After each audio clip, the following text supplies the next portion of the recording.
ସାରସ୍ୱତ ପ୍ରଣାମ ଓ ଯଥାମାନ୍ୟ। ଆଜିର ତାରିଖ ମାସର ମିଶ୍ରଫଳ ଓ ମାସିକ ସାଂଖ୍ୟିକ ସଂକେତର ଏକ ଅପୂର୍ବ ସଂଯୋଗ।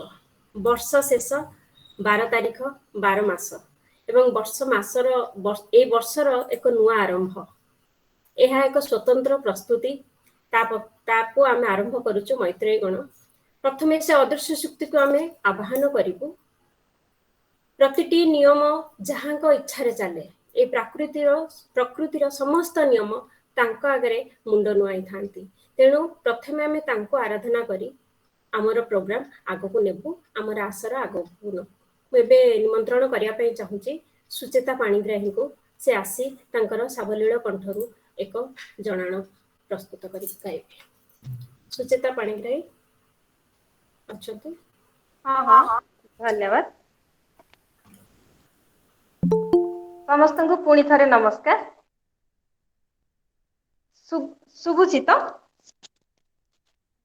ଶୁଭୁଛି ତ? ଆଜ୍ଞା। ମୁଁ ବର୍ତ୍ତମାନ ଶୁଣେଇବି ଜଗନ୍ନାଥଙ୍କର ଗୋଟେ ଭଜନ। ଜଗନ୍ନାଥ ତୁମେ ପରମ ବ୍ରହ୍ମ, ଜଗନ୍ନାଥ ତୁମେ ପରମ ବ୍ରହ୍ମ, ଯୁଗେ ଯୁଗେ ସତ୍ୟ ସନାତନ,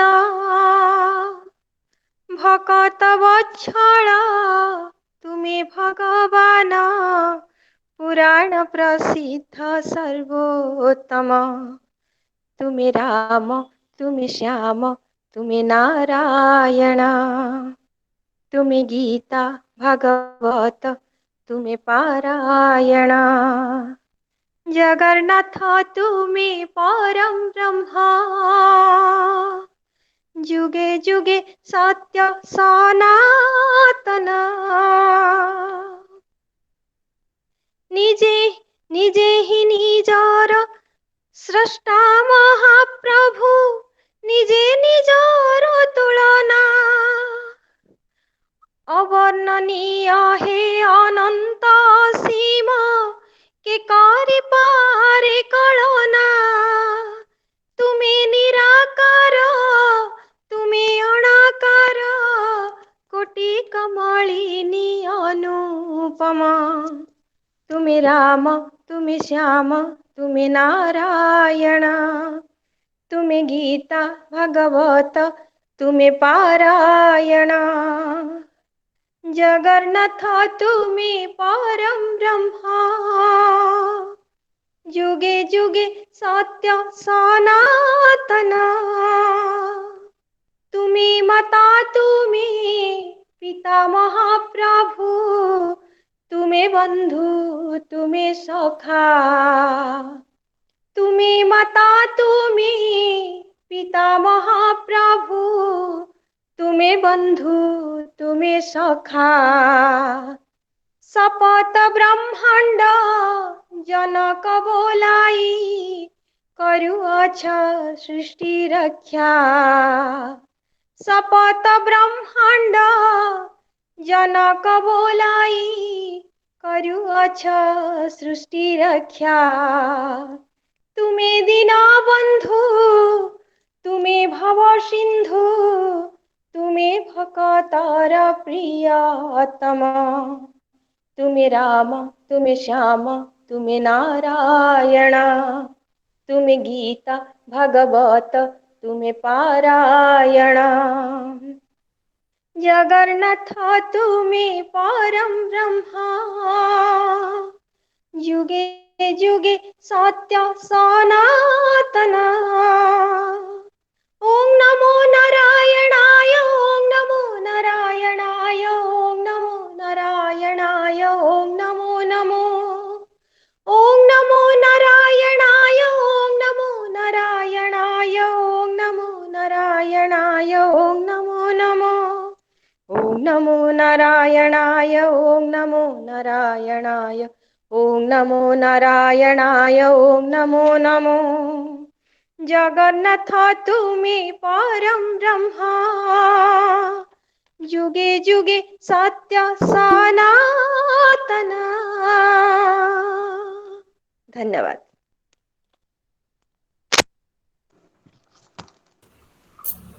धन्यवाद। जय जगन्नाथ। खूब सुंदर कंठ, खूब सुंदर भक्तिर स्वर। मातृभूमि मातृभाषा समस्तंकर प्रिय। ता भिन्न अन्य भाषार माधुर्य और स्वर शब्द उच्चारण मन टाणी निए। जेमिति भाषा मध्य सबुठु मिठा मिठा भाषा होची बंगला भाषाटी। सबुठी भाषा भिन्न, भाव किंतु समान थाए लेखिकाटीए पाए। पाठकକୁ ସହଜ କରାଇ ନେବା ଓ ଭାଷାର ଭିନ୍ନତାକୁ ସରଳୀକରଣ କରାଇ ପାରୁଥିବା ମଣିଷମାନେ ହିଁ ଭିନ୍ନ ମଣିଷ ହୋଇଥାନ୍ତି। ସେମିତି ଜଣେ ସ୍ନେହୀ ସୁଲେଖିକା ଓ ଭିନ୍ନ ଭାଷୀର ଅନୁବାଦିକା ଏବଂ ଗାଳ୍ପିକା ଆମମାନଙ୍କ ଗହଣରେ ଉପସ୍ଥିତ ଅଛନ୍ତି। ସେ ଆଉ କେହି ନୁହନ୍ତି, ଆମ ସଭିଙ୍କର ପ୍ରିୟ ଓ ଖୁବ୍ ଚିନ୍ତନୀୟ ଯେ ଅନେକ ସମ୍ମାନ ଓ ପୁରସ୍କାରର ଅଳଙ୍କୃତା ଏବେ ସେ ଅଛନ୍ତି ଆମମାନଙ୍କ ଗ୍ରହରେ। ମୁଁ ତାଙ୍କୁ ମଞ୍ଚକୁ ନିମନ୍ତ୍ରଣ କରିବାକୁ ଚାହୁଁଛି। ଶ୍ୟାମଳୀ ସେନଗୁପ୍ତା ମହୋଦୟା, ଆପଣ ଆସନ୍ତୁ। ଆପଣଙ୍କର କିଛି କଥା ଏବଂ କିଛି ଲେଖନୀର ସୃଜନୀ ବିଷୟରେ କିଛି ଜଣାନ୍ତୁ। ଆମେ ଆପଣଙ୍କଠୁ କିଛି ଶୁଣିବା, ଆପଣଙ୍କୁ ଜାଣିବା। ମ୍ୟାଡାମ। ଆଚ୍ଛା, ପ୍ରଥମେ କହୁଛି ସୁଚେତନଙ୍କ ଗୀତ ବହୁତ ମନକୁ ଛୁଇଁଗଲା। ଆଉ ଶୁଭ ଅପରାହ୍ନ ସମସ୍ତଙ୍କୁ ଆଉ ଥରେ। ମୈତ୍ରୀର ସମସ୍ତଙ୍କୁ ଯଥା ମାନ ଆଉ ଶୁଭେଚ୍ଛା। ଆଉ ଏମିତି ଗୋଟିଏ ଅନୁଷ୍ଠାନରେ ମୋତେ ଆମନ୍ତ୍ରଣ ଜଣାଇଥିବାରୁ ମୁଁ ବହୁତ କୃତଜ୍ଞ ଆଉ ବହୁତ ଅଭିଭୂତ। ଏତେ ସମସ୍ତଙ୍କୁ ଦେଖୁଛି ଏମିତି ମାନେ ମୁଁ କେବେ ବି ଭାବି ନଥିଲି, ପୁରା ମୋର ଭାବନାର ବାହାରେ ଏଟା। ତ ଆଜି ମୁଁ ବିଷୟକୁ ଚାଲି ଯାଉଛି। ଆଜି ଯେଉଁ ବିଷୟ ମୋର ମନେ ହୁଏ ଯେ ଟିକେ ମୁଁ ମୋ ନିଜର କଥା କହୁଛି। ମୋର ଜନ୍ମ ଓଡ଼ିଶା କଟକ ସହରରେ, ଆଉ ମୁଁ ଉତ୍କଳ ୟୁନିଭର୍ସିଟି ଆନନ୍ଦପୁର ମହାବିଦ୍ୟାଳୟରୁ ଗ୍ରାଜୁଏସନ କରିଛି ସାଇନ୍ସରେ। ବାହାଘର ପରେ ମୁଁ ଏଇ ଦାର୍ଜିଲିଂ, ପଶ୍ଚିମବଙ୍ଗ ଦାର୍ଜିଲିଂ ଶିଲିଗୁଡ଼ିରେ ଆସିଛି।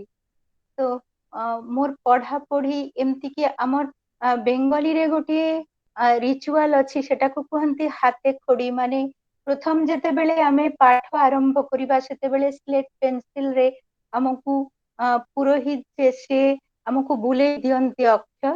ତ ସେଟା ମୋର ପ୍ରଥମେ ଓଡ଼ିଆରେ ଯେଉଁ ପ୍ରଥମେ ସେ ବ୍ରହ୍ମା ବିଷ୍ଣୁ ମହେଶ୍ୱର କହି 3ଟା ସାର୍କଲ ମତେ ହାତ ଦେଇ ବୁଲେଇ ଦେଲେ। ତାପରେ ସେ ନିଜେ ଅ ଲେଖିଲେ ସ୍ଲେଟରେ, ଆଉ ସେଇ ଅ ଉପରେ ମୁଁ ପ୍ରଥମେ ମୋର ଚକଖଡ଼ିଟି ବୁଲେଇଥିଲି।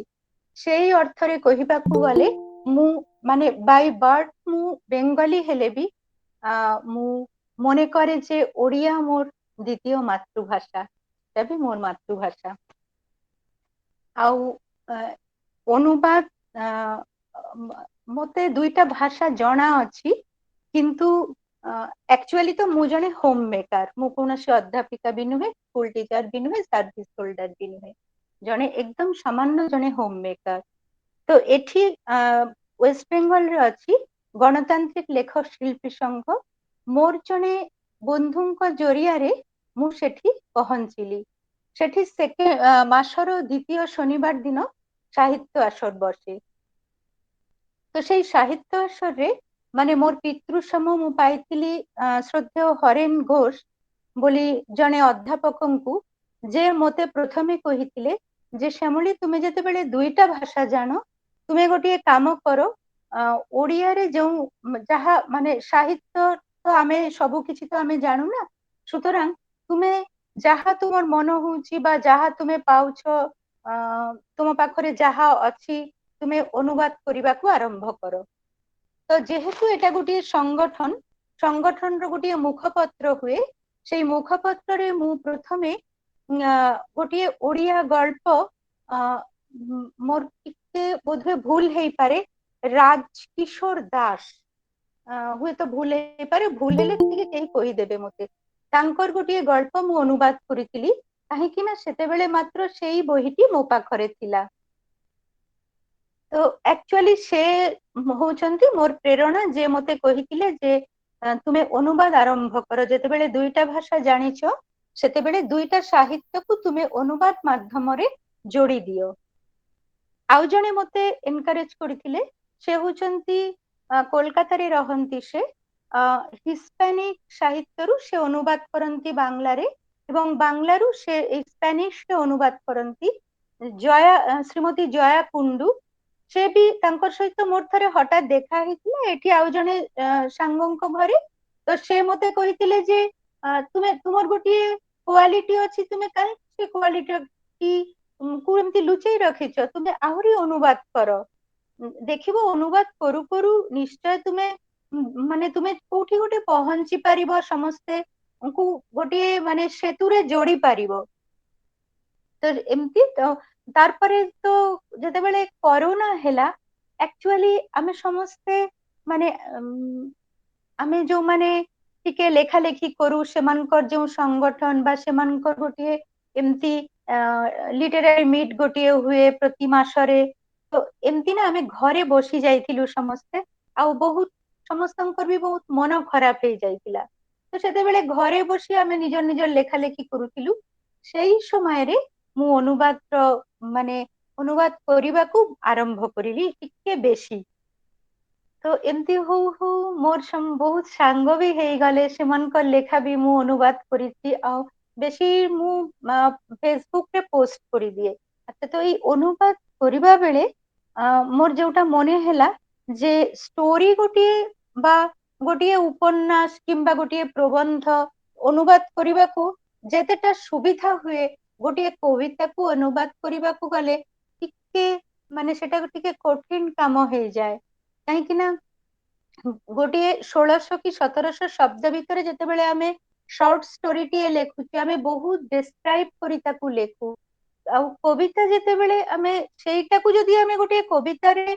प्रकाश करिवा ताहले 10-12 लाइन कि बहुत बड़ जोर 20-24 लाइन एमती भितरे हमकु रखिबा को पड़े सुतरां कविता भितरे जो अंतर्निहित थाए सबु कथा गुडाक भावना गुडाक सेटा जेते बेले अनुवाद करिबा को पड़े बांग्ला रे हो कि बांग्लारू ओडिया रे हो सेते बेले टिके परिश्रम करिबा को पड़े आ मोर जोटा मने हुए जे जदि आमे जो भाषारू जो भाषा को अनुवाद करूछु सेई दुईटा भाषा जदि आमे बहुत भलो करी जानिथिबा ताहेले अनुवाद कामटी माने समस्तंको पाखरे भलो भाबरे पहुंची पारिबो कि मन को छुई पारिबो नहेले गोटे माने मसृण रास्ता रे चलीबा जेमती सेठी हार्डल्स रही गले जेमती हुए सेमती अनुभव हुए जेते बेले अनुवाद ठीक ठाक न हुए मोर एमती मने हुए तो आपण माने कहि परिबे समस्त जो माने पढ़ंती बा आपण माने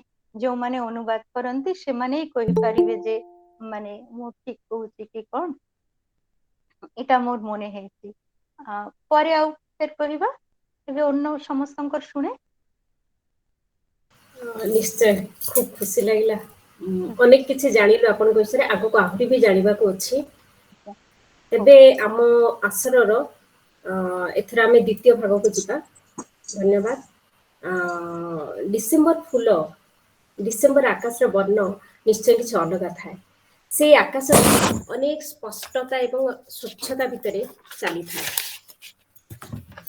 तेबे आजि सेई मैत्रेयी आकाश रे एमिति किछि रंग छिटा पड़िछि से रंग मानक भितरु आजि किछि किछि रंग आमे बाछिछु किछि किछि रंग आमे बिछुरिबा आमे समस्तक मझिरे तेबे छोटिया कथाटी अछि से जेतेबेले आकाशर परिष्कार आकाशटी देखे राति रे बहुत तारा जन्ह देखा जाए दिन बेले किछि किछि भसा बादल भी देखा जाउ थाए सेतोले माटी गप कहिबा को इच्छा करे पिलाटी को से गप माध्यम रे ताको अनेक किछि बुझेबा को चेष्टा करे ले पिलार अबुझा कथा को माँ तार निजर स्पष्टता रे धीरे धीरे धीरे धीरे बुझे चली थाए निजको एते प्रश्न घेरा भितर से रखी थाए बांधी करी सेटा केमिति धीरे धीरे करी बुझे करी चले सेटा को हमें कोन कहू सेटा ही प्रकृत रे बध्य अनुवाद तेणु मु आपर सबु जिनस को बुझे नबा को डाकी दउची आम भितर सेमती कुनी माटी अछि जी आमको से शब्द घेरा भितर बाहरिबा को धीरे धीरे धीरे धीरे बाट कढ़े कढ़े नब एबे मु मंच को निमंत्रण करबा को चाहूची स्वागत करबा पई चाहूची शब्दमय लोपामुद्रा परिडा को से तांकर सुंदर शब्द माध्यम रे हमर आसरटी को आगे नेबे लोपामुद्रा परिडा मंच तुमर जय जगन्नाथ समस्तଙ୍କୁ ମୋର ଶ୍ରଦ୍ଧା ଓ ସମ୍ମାନର ସହିତ ପ୍ରଣାମ। ହଁ ନାନୀ, ମା ହିଁ ସିଏ ଯିଏ ବୁଝିପାରେ ଆମର ସବୁ ବୁଝା ଅବୁଝା ଭାଷାକୁ। ସାହିତ୍ୟ ମାଟିଏ ପରି, ଅନୁବାଦ ଏକ କଳା, କବିତା ଶବ୍ଦରେ ଅଙ୍କା ଏକ ଚିତ୍ର, ଛବିଟିଏ ପରି ଯାହା ଫୁଟାଏ ଶବ୍ଦ ତୁଳିରେ ଭାବନାକୁ। ଭାଷା ଗୋଟେ ସାଗର, ଯାହାର ବୁକୁରୁ ମୁକ୍ତା ପରି ଖୋଜି ଖୋଜି ଆଣି ପରସିଛନ୍ତି ସୁନ୍ଦର କବିତା ସବୁ ବଛା ବଛା ପ୍ରସିଦ୍ଧ ଅନ୍ୟ ଭାଷାଭାଷୀ କବିଙ୍କର କଲମରୁ ଆଜିର ଆସରରେ ଆମର ପ୍ରିୟ ମୈତ୍ରେୟୀମାନେ। ଅନ୍ୟ ଭାଷାର ଉତ୍କୃଷ୍ଟତାକୁ ଉପହାର ରୂପେ ଅନୁବାଦିତ କରି ନିଜ ଭାଷାକୁ ପରିପୃଷ୍ଟ କରିଥିବା ଆମର ବରେଣ୍ୟା ଅନୁବାଦିକା ମୈତ୍ରେୟୀମାନଙ୍କୁ ମୁଁ ଅଶେଷ ଧନ୍ୟବାଦ ସହ ସ୍ୱାଗତ ଜଣାଉଛି। ଆଜି ଆମେ ସାଉଁଟିବା, ଶିଖିବା, ଶୁଣିବା ସେମିତି କିଛି ଅନବଦ୍ୟ କୃତି, ସବୁର ଅନବଦ୍ୟ ଅନୁବାଦ, ଭାବକୁ ପରିପ୍ରକାଶ କରୁଥିବା ଭାଷା ସକଳକୁ ପୁଣି ଥରେ ସ୍ୱାଗତ। ଆସନ୍ତୁ ପ୍ରଥମେ ଆମେ ସ୍ୱାଗତ କରିବା ଆଜିର ପ୍ରଥମ ମୈତ୍ରେୟୀ ଶ୍ରୀମତୀ ଅନସୂୟା ପଣ୍ଡାଙ୍କୁ। ଚେଷ୍ଟା ଏମିତି ଏକ ଶବ୍ଦ ଯାହା ଦମ୍ଭ ଭରେ, ହଁ ପାରିବି ର ଆହୁଲାକୁ ଧରାଏ, ଅନ୍ଧାରରୁ ଆଲୋକ ଦିଗକୁ ବାଟ କଢାଏ। ଯଦି ଚେଷ୍ଟା ନଥାଏ ତେବେ ଈଶ୍ୱର ବି ବୋଧେ ହାତ ଛାଡି ଦିଅନ୍ତେ। ଚେଷ୍ଟା ହିଁ ଆଶିଷ ରୂପରେ ପାଖରେ ଛିଡା ହୁଏ। ମୁଁ ସ୍ୱାଗତ କରୁଛି ମଞ୍ଚକୁ ସବୁଠୁ ପ୍ରଥମେ ଶ୍ରୀମତୀ ଅନସୂୟା ପଣ୍ଡାଙ୍କୁ ତାଙ୍କର କବିତା ନେଇ ଆସିବା ପାଇଁ।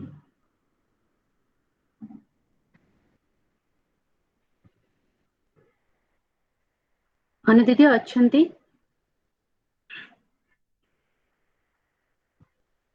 ବୋଧହୁଏ ନାହାନ୍ତି। ଠିକ ଅଛି, ଆମେ ପ୍ରଥମ କବିତା ଛାଡି ଦ୍ୱିତୀୟକୁ ଯିବା। ଆମ ସହିତ ଅଛନ୍ତି ଚନ୍ଦ୍ରମାସୀ। ସୁଦୂର ଆମେରିକା ପୃଥିବୀର ସେପାରିରେ ଅପର ଗୋଲାର୍ଦ୍ଧରୁ ଆମ ସହ ଦିନ ରାତି ଖେଳୁଥିବା ଭାଗରୁ ବର୍ତ୍ତମାନ ଆସନ୍ତୁ ସ୍ୱାଗତ କରିବା ଆମର ବହୁ ପରିଚିତା ଓ ସ୍ନେହୀ ଚନ୍ଦ୍ରମାସୀଙ୍କୁ, ଯିଏ ଜଣେ କବି, ଲେଖିକା ଆଉ ଯିଏ ମାଟିର ବାସ୍ନାକୁ ସାଉଁଟି ଜିଉଥାନ୍ତି ବିଦେଶରେ, ସେଠି ପରିଚିତ କରାନ୍ତି ସ୍ୱଦେଶକୁ। ଜଗନ୍ନାଥପୁରୀର ଶ୍ରୀମତୀ ଚନ୍ଦ୍ରା ମିଶ୍ରଙ୍କୁ ମୁଁ ସ୍ୱାଗତ ଜଣାଉଛି ତାଙ୍କର ଅନୁବାଦିତ କବିତା ପବିତ୍ର ଭାବନା ସହ, ଯାହାର ମୂଳ ଲେଖା ହିନ୍ଦୀ ଏବଂ ଗଜଲ ସମ୍ରାଟ ଗୁଲଜାର ସାହବଙ୍କ କଲମରୁ। ଚନ୍ଦ୍ରମାସୀ, ଏବେ ଆପଣଙ୍କର ମଞ୍ଚ। ସମସ୍ତଙ୍କୁ ଶୁଭ ସନ୍ଧ୍ୟା ତୁମ ମାନଙ୍କ ପାଇଁ। କିନ୍ତୁ ମୋ ପାଇଁ ଏଠି ସକାଳ 5:30 ବାଜିଛି, ଆଉ ମୁଁ କାଲି 12:30ରେ ଆଉ ଗୋଟେ ଆସରେ ବସିଥିଲି, ତେଣୁ କି ଅବସ୍ଥା ହେଇଥିବ ଜାଣିଥିବେ। ଆଉ ଶ୍ୟାମଳୀଙ୍କ କଥା ପ୍ରଥମେ ଶୁଣିଲା ପରେ ମୁଁ ନିଜ କଥା ଭାବୁଥିଲି। ମୁଁ 52 ବର୍ଷ ହେଲା ଓଡିଶା ବାହାରୁ ରହିଛି, 18 ବର୍ଷ ପରେ ବାହା ହେଲି, ତାପରେ ମୁଁ ବମ୍ବେରେ ଆଉ ତାପରେ ବେଶୀ ସମୟ ଆମେରିକାରେ ରହିଛି। ଆଉ ଏଠି ସେତେବେଳେ ଓଡିଆ କିଛି ନଥିଲା, ତେଣୁ ମୁଁ ଆକ୍ଚୁଆଲି ଲେଖିକା ବୋଲି ଲୋପମିଦ୍ରା କହିଲେ ବି ମୁଁ ଜମା 2 ବର୍ଷ ହେଲା ଓଡିଆରେ ଲେଖୁଛି, କାରଣ ସେତେବେଳେ ଓଡିଆର ଅକ୍ଷର ନଥିଲା। ମତେ ଲାଗୁଛି ଯଦି ମୁଁ ଆଗରୁ ଥାନ୍ତି ତାହେଲେ ଆଗରୁ ବି ଲେଖି ପାରିଥାନ୍ତି, ଲେଖିବାକୁ ଚେଷ୍ଟା କରିଥାନ୍ତି। ଚେଷ୍ଟା ମୋର ସବୁବେଳେ 100% ଥାଏ, କିନ୍ତୁ ଭାଗ୍ୟବଶତଃ ଏପଟ ସେପଟ ହେଇଯାଏ। ମୁଁ କବିତା ବେଶୀ ଲେଖେନି ଜେନେରାଲି। ମୋର ଇଂଲିଶ ଆସିଯିବ, ଆପଣ ଭାବି ପାରୁଥିବେ ଏତେ ବର୍ଷ ବାହାରେ ହେଲାଖିନି। ମୁଁ ଅଡିବୁଲ ତ ହଉଛି ନା? Am I audible? Okay, sorry. ମୋ କବିତା ବହୁତ ଛୋଟ। ମୁଁ ଯେତେବେଳେ ଅନୁବାଦ କହିଲେ, ମୁଁ ଜେନେରାଲି ମୋ ନିଜର ଯୋଉ ଇଂଲିଶରେ ଲେଖେ ତାକୁ ମୁଁ ଓଡିଆରେ ଅନୁବାଦ କରିଥିଲି, ତେଣୁ ମୋର କୌଣସି ଅଲଗା ଭାଷାର ନଥିଲା। ଲୋପା ଯେତେବେଳେ ହଠାତ୍ କଲେ ମୁଁ ସବୁବେଳେ କିନ୍ତୁ ଆଗେଇ ଯାଏ। ଗୁଲଜାରଙ୍କର ଗୋଟେ 4 ପଦ ଦେଖିଲି, ମୁଁ କହିଲି ହଁ, ମୁଁ ତ ବମ୍ବେରେ ଥିଲି କିଛି ବର୍ଷ, ମୁଁ ସେଇଟାକୁ କରିଦେବି। ଆଉ ସାଙ୍ଗେ ସାଙ୍ଗେ ତାକୁ ବଦଳେଇକିରି ପଠେଇଦେଲି। ସେଥିପାଇଁ ମତେ ଏଠି ଚାନ୍ସ ଦେବାରୁ ମୁଁ ବହୁତ ଧନ୍ୟବାଦ। ଏଇଟା ମୋର ପ୍ରଥମ ଅନୁବାଦ, ଆଉ କେମିତି ମୁଁ ଲେଖିଲି 4 ପଦ ମୁଁ ତା ବି ଜାଣିନି, କିନ୍ତୁ ଆପଣମାନଙ୍କୁ ଶୁଣେଇବି। ଯଦି ଭଲ ଲାଗିବ ତାହେଲେ ଏଇଟା ବି ମୋର ଗୋଟେ ଚାନ୍ସ ହବ କି ମୁଁ ଅନୁବାଦ କରିପାରିବି ଅନ୍ୟ ଭାଷାରୁ। मु निजर इंग्लिश रु ओडिया रे अनुवाद करिछि केते थर सुनंतु। मो पवित्र भावना, मो भावनार सिंधुक मो भितरे सदा भरपूर थाए, मो भितरे सदा भरपूर थाए, अथच मो कलम चुप रही थाए, मो कलम चुप रही थाए। मो भावनार सिंधुक मो भितरे सदा भरपूर थाए। कागजर मसृण गंडरे थरे जेबे से ओठ आसे, थरे जेबे से ओठ थापे, कागजर मसृण गंडरे थरे जेबे से ओठ थापे, आपे आपे कवितारे कथा कुहे, आपे आपे कवितारे कथा कुहे, आ मु तुम मानक पई लेखि बसे। सेतिकी ହେଲା ଆଜ୍ଞା। ଆଉ ଗୋଟିଏ ପଦ ଥିଲା, ମୁଁ ତାକୁ 2 ପଦ କଲି। ସରି, ମୋର ଆଲାର୍ମ 6ଟା ବେଳର ବାଜିଗଲା ଉଠିବା ପାଇଁ। ଅଜସ୍ର ଧନ୍ୟବାଦ ଆପଣଙ୍କୁ ମାଉସୀ। ସେଠି ଏବେ ଭୋର ଏତେ ସକାଳୁ ଆପଣ ଆମ ସାଙ୍ଗରେ ଯୋଡି ହେଲେ, ଆମକୁ କବିତା ଶୁଣେଇଲେ, ଆଉ ଏଇଟା ଆପଣଙ୍କର ନିଜର ଭାଷା ସାହିତ୍ୟ ପ୍ରତି ଭଲ ପାଇବା ଦେଖାଏ। ଜୟ ଜଗନ୍ନାଥ। ଜୟ ଜଗନ୍ନାଥ। ସରି, ମୋର ସେପଟେ ଆଲାର୍ମ ବାଜିଲା 6ଟା ବେଳେ ଉଠିବା ପାଇଁ। ଏବେ ଆମେ ଆମର ତୃତୀୟ କବିୟତ୍ରୀଙ୍କୁ ଡାକିବା। ପ୍ରାର୍ଥନା ଅନ୍ତରର ଶକ୍ତି, ସେ ଶକ୍ତିର ଉତ୍ସ ଭକ୍ତି ଓ ନମ୍ରତା। ତେବେ ପ୍ରାର୍ଥନାରୁ ପ୍ରାପ୍ତ ଖ୍ୟାତି, ନାମ, ଯଶ, ପ୍ରତିପତ୍ତି ଆଦି ଆମକୁ ସେଇ ପରମ ବ୍ରହ୍ମ ମନସ୍କ କରାଏ ନା ବାଟ ହୁଡାଏ? ଆସନ୍ତୁ ଶୁଣିବା ଆମର ପ୍ରିୟ ବିଦୁଅପାଙ୍କର ଅନୁବାଦିତ କବିତା ପ୍ରାର୍ଥନା ବିଖ୍ୟାତ କର ନାହିଁ। ମୂଳ ଭାଷା ବଙ୍ଗଳା, କବି ବଟକୃଷ୍ଣ ଦେ। ସ୍ୱାଗତ ଆପଣଙ୍କୁ ବିଦ୍ୟୁତଲତା ଦାସ ଅପା। ନମସ୍କାର ସମସ୍ତଙ୍କୁ। ଲୋବା ବହୁତ ଧନ୍ୟବାଦ। ନମସ୍କାର। ମୁଁ ଏବେ ଭୁବନେଶ୍ୱରରେ ଅଛି, ଘରେ ନାହିଁ। ମୋର କବିତାର ଶୀର୍ଷକ ହେଉଛି ପ୍ରାର୍ଥନା ବିଖ୍ୟାତ କର ନାହିଁ। କବି ବଟକୃଷ୍ଣ ଦେ। ଏଇଟା ବଙ୍ଗଳାରୁ ଓଡ଼ିଆକୁ ଅନୁସୃଜନ ହେଇଛି। ନାମ, ଯଶ, ପ୍ରତିପତ୍ତି ଏହି ଶବ୍ଦ ଗୁଡା ଖୁବ ମାରାତ୍ମକ। ନାମ, ଯଶ, ପ୍ରତିପତ୍ତି ଏହି ଶବ୍ଦ ଗୁଡା ଖୁବ ମାରାତ୍ମକ। ଥରଟିଏ ଧରି ନେଲେ କେବେ ହେଲେ ସେ ଛାଡ଼ିବେ ନାହିଁ। ଯଦିଓ ମୋତେ ଲାଗୁଛି ଅନେକଟା ଅହଙ୍କାତ୍ମକ। କହିଦିଏ, ତେଣୁ ମୁଁ ଏସବୁର କାହାର ଛାୟା ମାଡ଼େ ନାହିଁ। ଦୂରେ ଥାଏ କେବେ ବି ଯିବାକୁ ହେଲେ ସୁଖ୍ୟାତିର ସେ ସୀମାକୁ ଛୁଇଁ, ତେଣୁ ତାହା କେବେ ହୁଏ ନାହିଁ। ଖ୍ୟାତି ସମ୍ପନ୍ନ ମଣିଷ ନୀତି ଭେଟୁଥାଏ, ଖ୍ୟାତି ସମ୍ପନ୍ନ ମଣିଷ ନୀତି ଭେଟୁଥାଏ। ସହସ୍ର ସମସ୍ୟା ଓ ସହସ୍ର ସଂଶୟ ମନେ ହୁଏ ସମୟ ସମୟ, ତାର ନିଜ ଜୀବନଟା ବୋଧ ହୁଏ ତାର ନୁହଁ। ସବୁ ସମୟରେ ଭିଡ଼ କରୁଥାନ୍ତି ବନ୍ଧୁ ସାଜି, ଯେତେ ସବୁ ଅବନ୍ଧୁ ସକଳ, ହିଂସୁକ ନିନ୍ଦୁକ ଆଉ ସୁବିଧା ପ୍ରତ୍ୟାଶୀ ସାଜି ଯାନ୍ତି ସ୍ତାବକର ଦଳ।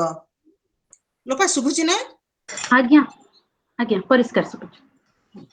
ଧନ୍ଦାର ମଣିଷ ସବୁ ମାଳମାଳ ଆସୁଥାନ୍ତି, ଧନ୍ଦାର ମଣିଷ ସବୁ ମାଳମାଳ ଆସୁଥାନ୍ତି। ମନର ମଣିଷ କାହିଁ ଜଣେ ମାତ୍ର ନାହିଁ। ଶିଖରୀରେ ପ୍ରତିଷ୍ଠିତ ମଣିଷଟି ଏକାନ୍ତ ଯେ ମନେ ମନେ ଅତ୍ୟନ୍ତ ଏକାକୀ। ଚାଲୁଥାଏ ସେହି ଏକଲାପଣର ଗଭୀର ବେଦନା ବୋଝକୁ ବହି। ତେଣୁ ଏ ପ୍ରାର୍ଥନା, ହେ ଈଶ୍ୱର ବିଖ୍ୟାତ କରନା। ତେଣୁ ଯେ ପ୍ରାର୍ଥନା, ହେ ଈଶ୍ୱର ବିଖ୍ୟାତ କରନା। ସାଧାରଣ ହୋଇ ମୋତେ ରହିବାକୁ ଦିଅ, ଗଣମାନ୍ୟ ନୁହେଁ ସାଧାରଣଟିଏ ହୋଇ, ସାଧାରଣଟିଏ ହୋଇ। ନମସ୍କାର ସମସ୍ତ।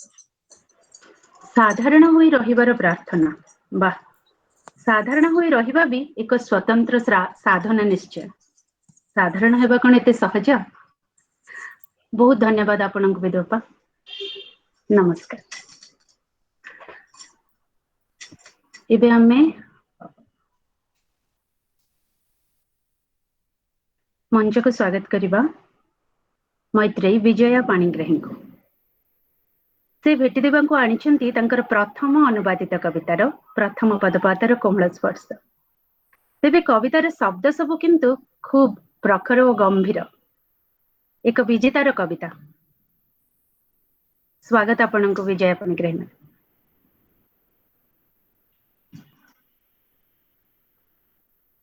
आपण अनम्यूट करंतु विजयलक्ष्मी मैम।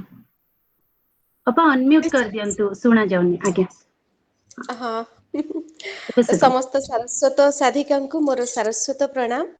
शुभ संध्या समस्त को। वास्तविक आज बहुत भल लगुच जे मु सुदूर कोरापुट जयपुर रु आपण मानक पाखरे मोर प्रथम अनुसृजन कविता भेटी देबाकू जाउछि। सर्वप्रथम आपण मानक पाखरे कृतज्ञता प्रकाश करुछि। तेबे सुनेबी निश्चय आजिर कविता। कवि स्वर्गत अटल बिहारी वाजपेयी जिंकर कविता एटी। कवितार मूल हिंदी कविताटी थिला। कवितार शीर्षक थिला मौत से ठन गई। मौत से ठन गई। तेबे सुनिबा आजिर अनुवादित कविता। मृत्यु सह संग्राम। जुझिगली मृत्यु सह जुझिगली।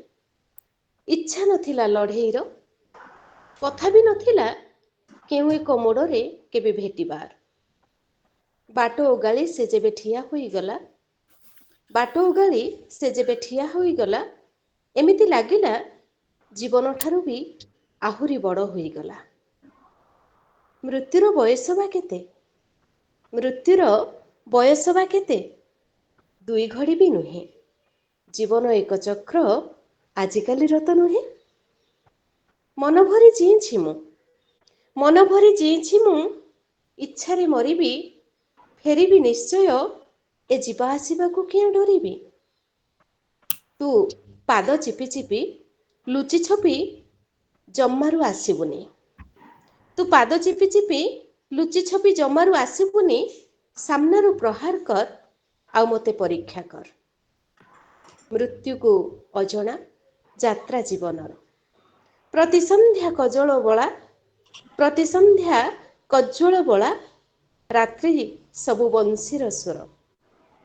एमिति तो कथा नहीं जे किछि दुख ही नहीं, एमिति तो कथा नहीं जे किछि दुख ही नहीं। जंत्रणा पर कि आपनार किछि भी तो कम नहीं। प्रेम एते प्रेम पाइछि परठू, निज लोकंकु पाई बाकी नहीं अफसोस किछि। एते प्रेम पाइछि परठू, निज लोकंक पाई बाकी नहीं अफसोस किछि। प्रतिटी आह्वान सह मु लढ़िछि, प्रतिटी आह्वान सह मु लढ़िछि। लुचि आसुथिबा दीपकु झड़रे मु जलाई रखिछि। आजी दोहलाउछि प्रबल झड़, आजी दोहलाउछि प्रबल झड़। तरुणे भौरीर बाहुफासरे अतिथि। अतिक्रम करबाकू तथापि साहस रहिछि, अतिक्रम करबाकू तथापि साहस रहिछि। देख तोफानर क्रोधकू कपाଳରେ भ्रुकुटी फुटी उठुछि, कपाଳରେ भ्रुकुटी फुटी उठिछि। धन्यवाद। धन्यवाद विजयपा। आम समस्ते तो गोटे धाड़ी रे टुकन धरी ठिया होइछे जोथिरे क्रमिक संख्या लेखा नाही। तेबे भी आमे निश्चित विजेता। लड़ी चलीछु आमर अंटा भिड़ी दंभर सह आपणकर कवितार कथा। तेबे वर्तमान आज आम ग्रहण रे अछंती समस्तंकर प्रिय श्रद्धेय वंदिता दास नानी। तांको स्वागत जणे मु मंच को आमंत्रण करुछि। जहांकर कवितार स्वर निजे एते सशक्त, स्वाधीन चेता और सुंदर जे शुणी सारला परकू आमे समस्ते होई सारिथिबा प्राणमय खोला आकाशर डेणाझड़ा पक्षीटी परी। वंदिता अपांकर मूल लेखा बंगला भाषा, कवि काजी नजरुल इस्लाम साहब। शीर्षक मु झंझा परी उद्दाम। मंच आपणकर नहीं। समस्तंकु मोर सारस्वत नमस्कार। 100 वर्ष तलर कविता किंतु आज भी से कालजयी, काल को सतरे जय करी जाइछि। कोटि प्रणाम कवि नजरुल इस्लाम को। कवितार शीर्षक मु झंझा परी उद्दाम। मु झंझा परी उद्दाम, मु झरणा परी चंचल, मु विधाता भली निर्भय, मु प्रकृति भली स्वच्छल। ମୁଁ ଆକାଶ ସମ ବାଧାହୀନ, ମୁଁ ମରୁଭୂମି ଦିଗେ ବେଦୁଇନ, ମୁଁ ଜାଣେ ନା ରାଜା ରାଜ ଆଇନ, ମୁଁ ଜାଣେ ନା ରାଜା ରାଜ ଆଇନ, ମୁଁ ପାରେ ନା ସହି ଶାସନ ଉତ୍ସୃଙ୍ଖଳ, ମୋର ଜନ୍ମ ବନ୍ଧନହୀନ, ମୋର ଜନ୍ମ ବନ୍ଧନହୀନ, ସ୍ୱାଧୀନ ଚିତ୍ତ ମୁକ୍ତ ଗୋଟିଏ ଶତଦଳ। ମୁଁ ସାଗର ଜୁଆର କଳ କଳ, ମୁଁ ପାଗଳ ଝରଣା ଝରା ଜଳ, କଳ କଳ କଳ ଛଳ ଛଳ ଛଳ, କଳ କଳ କଳ ଛଳ ଛଳ। ମୋର ମନ ଖୋଲା, ମୋର ମନ ଖୋଲା, ପ୍ରାଣ ଖୋଲା ମୋର, ମୁଁ ଶକ୍ତି ଅଟଳ ମହିଷର, ମୁଁ ମୁକ୍ତ ପକ୍ଷ ନଭଶ୍ଚର, ମୁଁ ହସ ଗୀତ ପରି ଉଚ୍ଛଳ, ମୁଁ ବର୍ଷାର ଜଳ ବନ ଫଳ ଖାଇ ଶଯ୍ୟା ଶ୍ୟାମଳ ବନତଳ, ମୁଁ ବର୍ଷାର ଜଳ ବନ ଫଳ ଖାଏ ଶଯ୍ୟା ଶ୍ୟାମଳ ବନତଳ। ମୁଁ ପ୍ରାଣ ସିନ୍ଧୁର କଳ କଳ, ମୁଁ ମୁକ୍ତ ଧାରାର ଝରା ଜଳ, ମୁଁ ପ୍ରାଣ ସିନ୍ଧୁର କଳ କଳ, ମୁଁ ମୁକ୍ତ ଧାରାର ଝରା ଜଳ, ଚଳ ଚଞ୍ଚଳ କଳ କଳ କଳ, ଛଳ ଛଳ ଛଳ କଳ କଳ। କାଜୀ ନଜରୁଲ ଇସଲାମଙ୍କର ଗୋଟେ ବଡ କବିତାର କିୟଦଂଶ ଏଇଟା। ସମସ୍ତଙ୍କୁ ଅଶେଷ ଧନ୍ୟବାଦ ମତେ ଆଜି ମଞ୍ଚଟିଏ ମିଳିଥିବାରୁ। ଆଉ ମୁଁ ବହୁତ ଖୁସି ଆକୁ ପଢିକିରି। ସମସ୍ତଙ୍କୁ ବହୁତ ଭଲ ବହୁତ ଲାଗିଲେ ମୁଁ ଖୁସି ହେବି। ନମସ୍କାର। ବହୁତ ଭଲ ଲାଗିଲା ନାନୀ। ମୁଁ ପ୍ରାଣ ସିନ୍ଧୁର କଳ କଳ, ମୁଁ ମୁକ୍ତ ଧାରାର ଝରା ଜଳ। ବହୁତ ବହୁତ ଭଲ ଲାଗିଲା ଭରିଦେଲା ପରି ଉଦ୍ଦମତା ପ୍ରାଣରେ। ଆପଣଙ୍କୁ ବହୁତ ବହୁତ ଧନ୍ୟବାଦ ଆମ ମଞ୍ଚକୁ ଆସିଲେ। ତା ପର କବିତା ଅନୁବାଦିକା ସ୍ନିଗ୍ଧା ନାୟକ ନେଇକି ଆସୁଛନ୍ତି ଆମ ପାଇଁ ଯୋଉ ଇଂରାଜୀ କବିତାର ଅନୁବାଦ। କବି ଗୁରୁ ରବୀନ୍ଦ୍ରନାଥ ଟାଗୋରଙ୍କର ଅନୁବାଦ କବିତା। କବିତାର ଶୀର୍ଷକ ଅପେକ୍ଷା। ଅପେକ୍ଷା କେଉଁଠି ମିଠା ବାସ୍ନାଟିଏ ତ କେଉଁଠି ଅସରା ଦିନ। ଅପେକ୍ଷା କେଉଁଠି ତମାମ ଜୀବନ ତ କେଉଁଠି ଆକାଶର ଜହ୍ନ। ଆସନ୍ତୁ ଆଉ ଅପେକ୍ଷା ନକରି ସ୍ଵାଗତ ଜଣାଇବା ଆମର ପରବର୍ତ୍ତୀ କବିୟତ୍ରୀ ସ୍ନିଗ୍ଧା ନାୟକଙ୍କୁ। ସ୍ନିଗ୍ଧା ମ୍ୟାଡାମ। ସର୍ବପ୍ରଥମେ ସମସ୍ତ ମୈତ୍ରୀ ମାନଙ୍କୁ ମୋର ପ୍ରଣାମ। ଆଉ ଧନ୍ୟବାଦ ଆଜିର ମଞ୍ଚରେ ମତେ ସୁଯୋଗ ଦେଇଥିବାରୁ।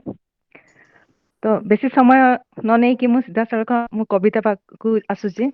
ଶୀର୍ଷକ ହେଲା ଅପେକ୍ଷା, ଯାହାର ମୂଳ ରଚନା ରବୀନ୍ଦ୍ରନାଥ ଟାଗୋରଙ୍କର ଇଂଲିଶ ପୋଏମ୍ ୱେଟିଂ। ତ ଶୀର୍ଷକ ଅପେକ୍ଷା। ଆସିଥିଲି ଯୋଉ ଗୀତଟି ବୋଲିବାକୁ, ବୋଲି ପାରିନି ଆଜି ଯାଏଁ। ବିତେଇ ଦେଲି ଦିନ ଯେତେ ସଜାଡ଼ିବାରେ ଆଉ ବାଦ୍ୟତାନ ଖୋଲିବାରେ। ସେ ସମୟ ସତ ହେଇନି, ଶବ୍ଦ ଗୁଡ଼ିକ ସଠିକ ରୂପେ ସଜାଡ଼ି ହେଲେନି। ଖାଲି ଏଠି ବେଦନା ନେଇ ହୃଦୟ କାମନା। ଦେଖି ନାହିଁ ମୁଁ ତା ମୁଖ, ନାହିଁ ଶୁଣିଛି ତା ସ୍ୱର। ଶୁଣିଛି କେବଳ ତା ପାଦର ଆହାଟ ମୋ ଘର ସମ୍ମୁଖେ ଥିବା ପଥରୁ। କିନ୍ତୁ ଜଳିନି ଏଯାଏଁ ସେ ଦୀପ, ଡାକି ପାରିନି ମୋ ଘର ଭିତରକୁ। ବଞ୍ଚୁଛି ଭେଟିବା ଆଶାରେ କିନ୍ତୁ ହେଇନି ଏଯାଏଁ ସେ ସାକ୍ଷାତ। ଧନ୍ୟବାଦ। ମୁଁ ଅନେକ ଅନୁବାଦ କରିଛି ଗପ ଷ୍ଟୋରି ଗୁଡାକ, କିନ୍ତୁ ଏଇଟା ମୋ ପ୍ରଥମ କବିତା ଯାହାକୁ ମୁଁ ଅନୁବାଦ କରିଛି, ଅନୁବାଦର ପ୍ରଥମ କବିତା। ବହୁତ ବହୁତ ଧନ୍ୟବାଦ ସ୍ନିଗ୍ଧା ମ୍ୟାମ୍। ଆପଣ ଆସିଲେ ଆଉ ଆମର ଏଇ ଆଭାସୀ ମଞ୍ଚରେ ଏତେ ସୁନ୍ଦର କବିତାଟିଏ କହିଲେ, ଆପଣଙ୍କୁ ବହୁତ ବହୁତ ଧନ୍ୟବାଦ। ଧନ୍ୟବାଦ। ଜୀବନର ଗତି, ଦିଗ, ଦିଗ ଦର୍ଶନ, ଦର୍ଶନ ସବୁକୁ ଆମେ ଆଦର୍ଶ ଭାବରେ ଗଢି ତୋଳୁ ଯାହାର ପବିତ୍ର ଛାୟାରେ। ତାହା ହେଉଛି ଆମର ଗୌରବ, ଆମର ଜୀବନ ସୂତ୍ର, ଆମର ପୁରାଣ। ରାମ କଥା, ଯାହାର ଅନୁସରଣ ଆମକୁ କରେ ମର୍ଯ୍ୟାଦାବନ୍ତ। ଆହୁରି ଅନେକ ସଦ୍ଗୁଣ ଆଭୂଷଣରେ ମଣ୍ଡିତ। ଆସନ୍ତୁ ସ୍ୱାଗତ କରିବା ପୂର୍ବସୂରୀ ମାନଙ୍କର କୃତିକୁ ଧରହର ରୂପେ ପ୍ରସ୍ତୁତ କରୁଥିବା କବିତା ରାମ ରାଜ୍ୟ। କବିୟତ୍ରୀ ନିହାରିକା ରଥ। ମୂଳ ରଚନା କବି ଜଗଦୀଶ ଅଗ୍ରୱାଲ, ଭାଷା ହିନ୍ଦୀରୁ ଅନୁବାଦିତ। ସ୍ୱାଗତ ଆପଣଙ୍କୁ କବିୟତ୍ରୀ ନିହାରିକା ରଥ ବାବା। ନିହାରିକା ରଥ ବାବା।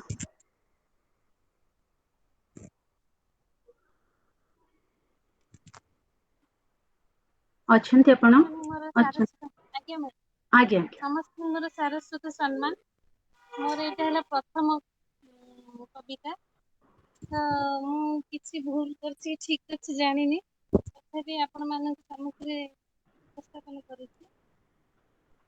ହଉଛି ଶ୍ରୀ ଜଗଦୀଶ ଅଗ୍ରୱାଲଜୀଙ୍କର ହିନ୍ଦୀ କବିତା, ଆମର ରାଷ୍ଟ୍ରୀୟ କବିତା ନିହାରିକା ବାପା ଆପଣଙ୍କର ଭଏସ ଟି ବହୁତ ଆସ୍ତେ ଶୁଣା ଯାଉଛି, ଟିକେ ଆପଣ ଆଉ ଟିକେ ଭଲ୍ୟୁମ ଦେଲେ ହୁଅନ୍ତା। ହ୍ୟାଲୋ, ଶୁଭିଲା ଏଥର? ବହୁତ ସ୍ଲୋ ଶୁଣା ଯାଉଛି। ହ୍ୟାଲୋ, ଶୁଭିଲା ଏଥର? ହଁ ହଁ, ଏବେ ପୁରା ଠିକ ହେଲା। ମୋର ଏଇ କବିତାଟି ହଉଛି ଜଗଦୀଶ ଅଗ୍ରୱାଲଙ୍କର ଗୋଟେ ହିନ୍ଦୀ କବିତା। ତ ସେଥିରେ ମୁଁ କିଛି କରିଛି, ଆଶା ଆପଣ ମାନଙ୍କୁ ଭଲ ଲାଗିବ କି କଣ। ନିହାରିକା ମ୍ୟାଡାମ ଦେଖା ଯାଉନାହାନ୍ତି। ହଁ ମ୍ୟାଡାମ ଟିକେ ଭିଡିଓ ଅନ୍ କରିଦିଅନ୍ତୁ, ସମସ୍ତେ ଆପଣଙ୍କୁ ଦେଖିବାକୁ ଚାହିଁବେ। ମୁଁ ଗୋଟେ ମିଟିଂରେ ଆସିଥିଲି, ଧନ୍ୟବାଦ। ସ୍କୁଲ ମିଟିଂରେ ଅଛି ପ୍ରକୃତରେ। ତ ମୁଁ ଏଇ ସାଇଡକି ଆସିକି ଟିକେ କରୁଛି। ହଉ, ଅଳ୍ପ ସମୟ। ମୋର କବିତାର ଶୀର୍ଷକ ହେଲା ରାମରାଜ୍ୟ।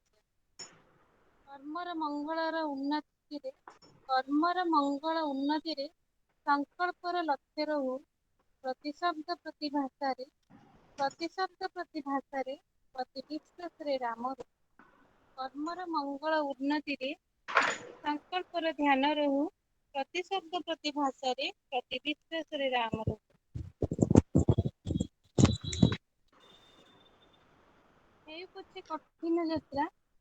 ହେଉ ପଛେ କଠିନ ଯାତ୍ରା, ପାଦେ ପବିତ୍ରର ଲକ୍ଷ୍ୟ ରହୁ। ହେଉ ପଛେ କଠିନ ଯାତ୍ରା, ପାଦେ ପବିତ୍ରର ଲକ୍ଷ୍ୟ ରହୁ। ଦିଅ ପ୍ରଭୁ ଏ ସଂସ୍କାର ସର୍ବଙ୍କୁ ଜଟାୟୁର ଜୀବନରେ। ପ୍ରତିକୂଳ ସମୟ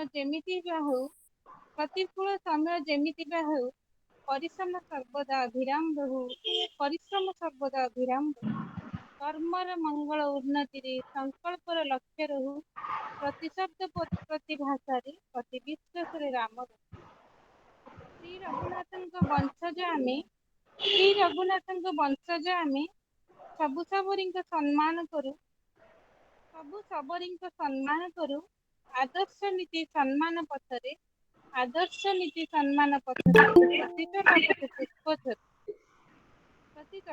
ପୁଷ୍ପ ଧରୁ। କର୍ମର ମଙ୍ଗଳ ଉନ୍ନତିରେ ସଂକଳ୍ପର ଲକ୍ଷ୍ୟ ରହୁ, ପ୍ରତି ଶବ୍ଦ ପ୍ରତି ଭାଷାରେ ପ୍ରତି ବିଶ୍ୱାସରେ ରାମ ରହୁ। ଆପଣାର ବନବାସରେ ସତେ ଲକ୍ଷ୍ମଣ ପରି ଭାଇ ରହୁ। ପ୍ରତି ବିଜୟତା ଲଭୁ, ସୁପ୍ରିୟଙ୍କ ପରି ସଖା ରହୁ।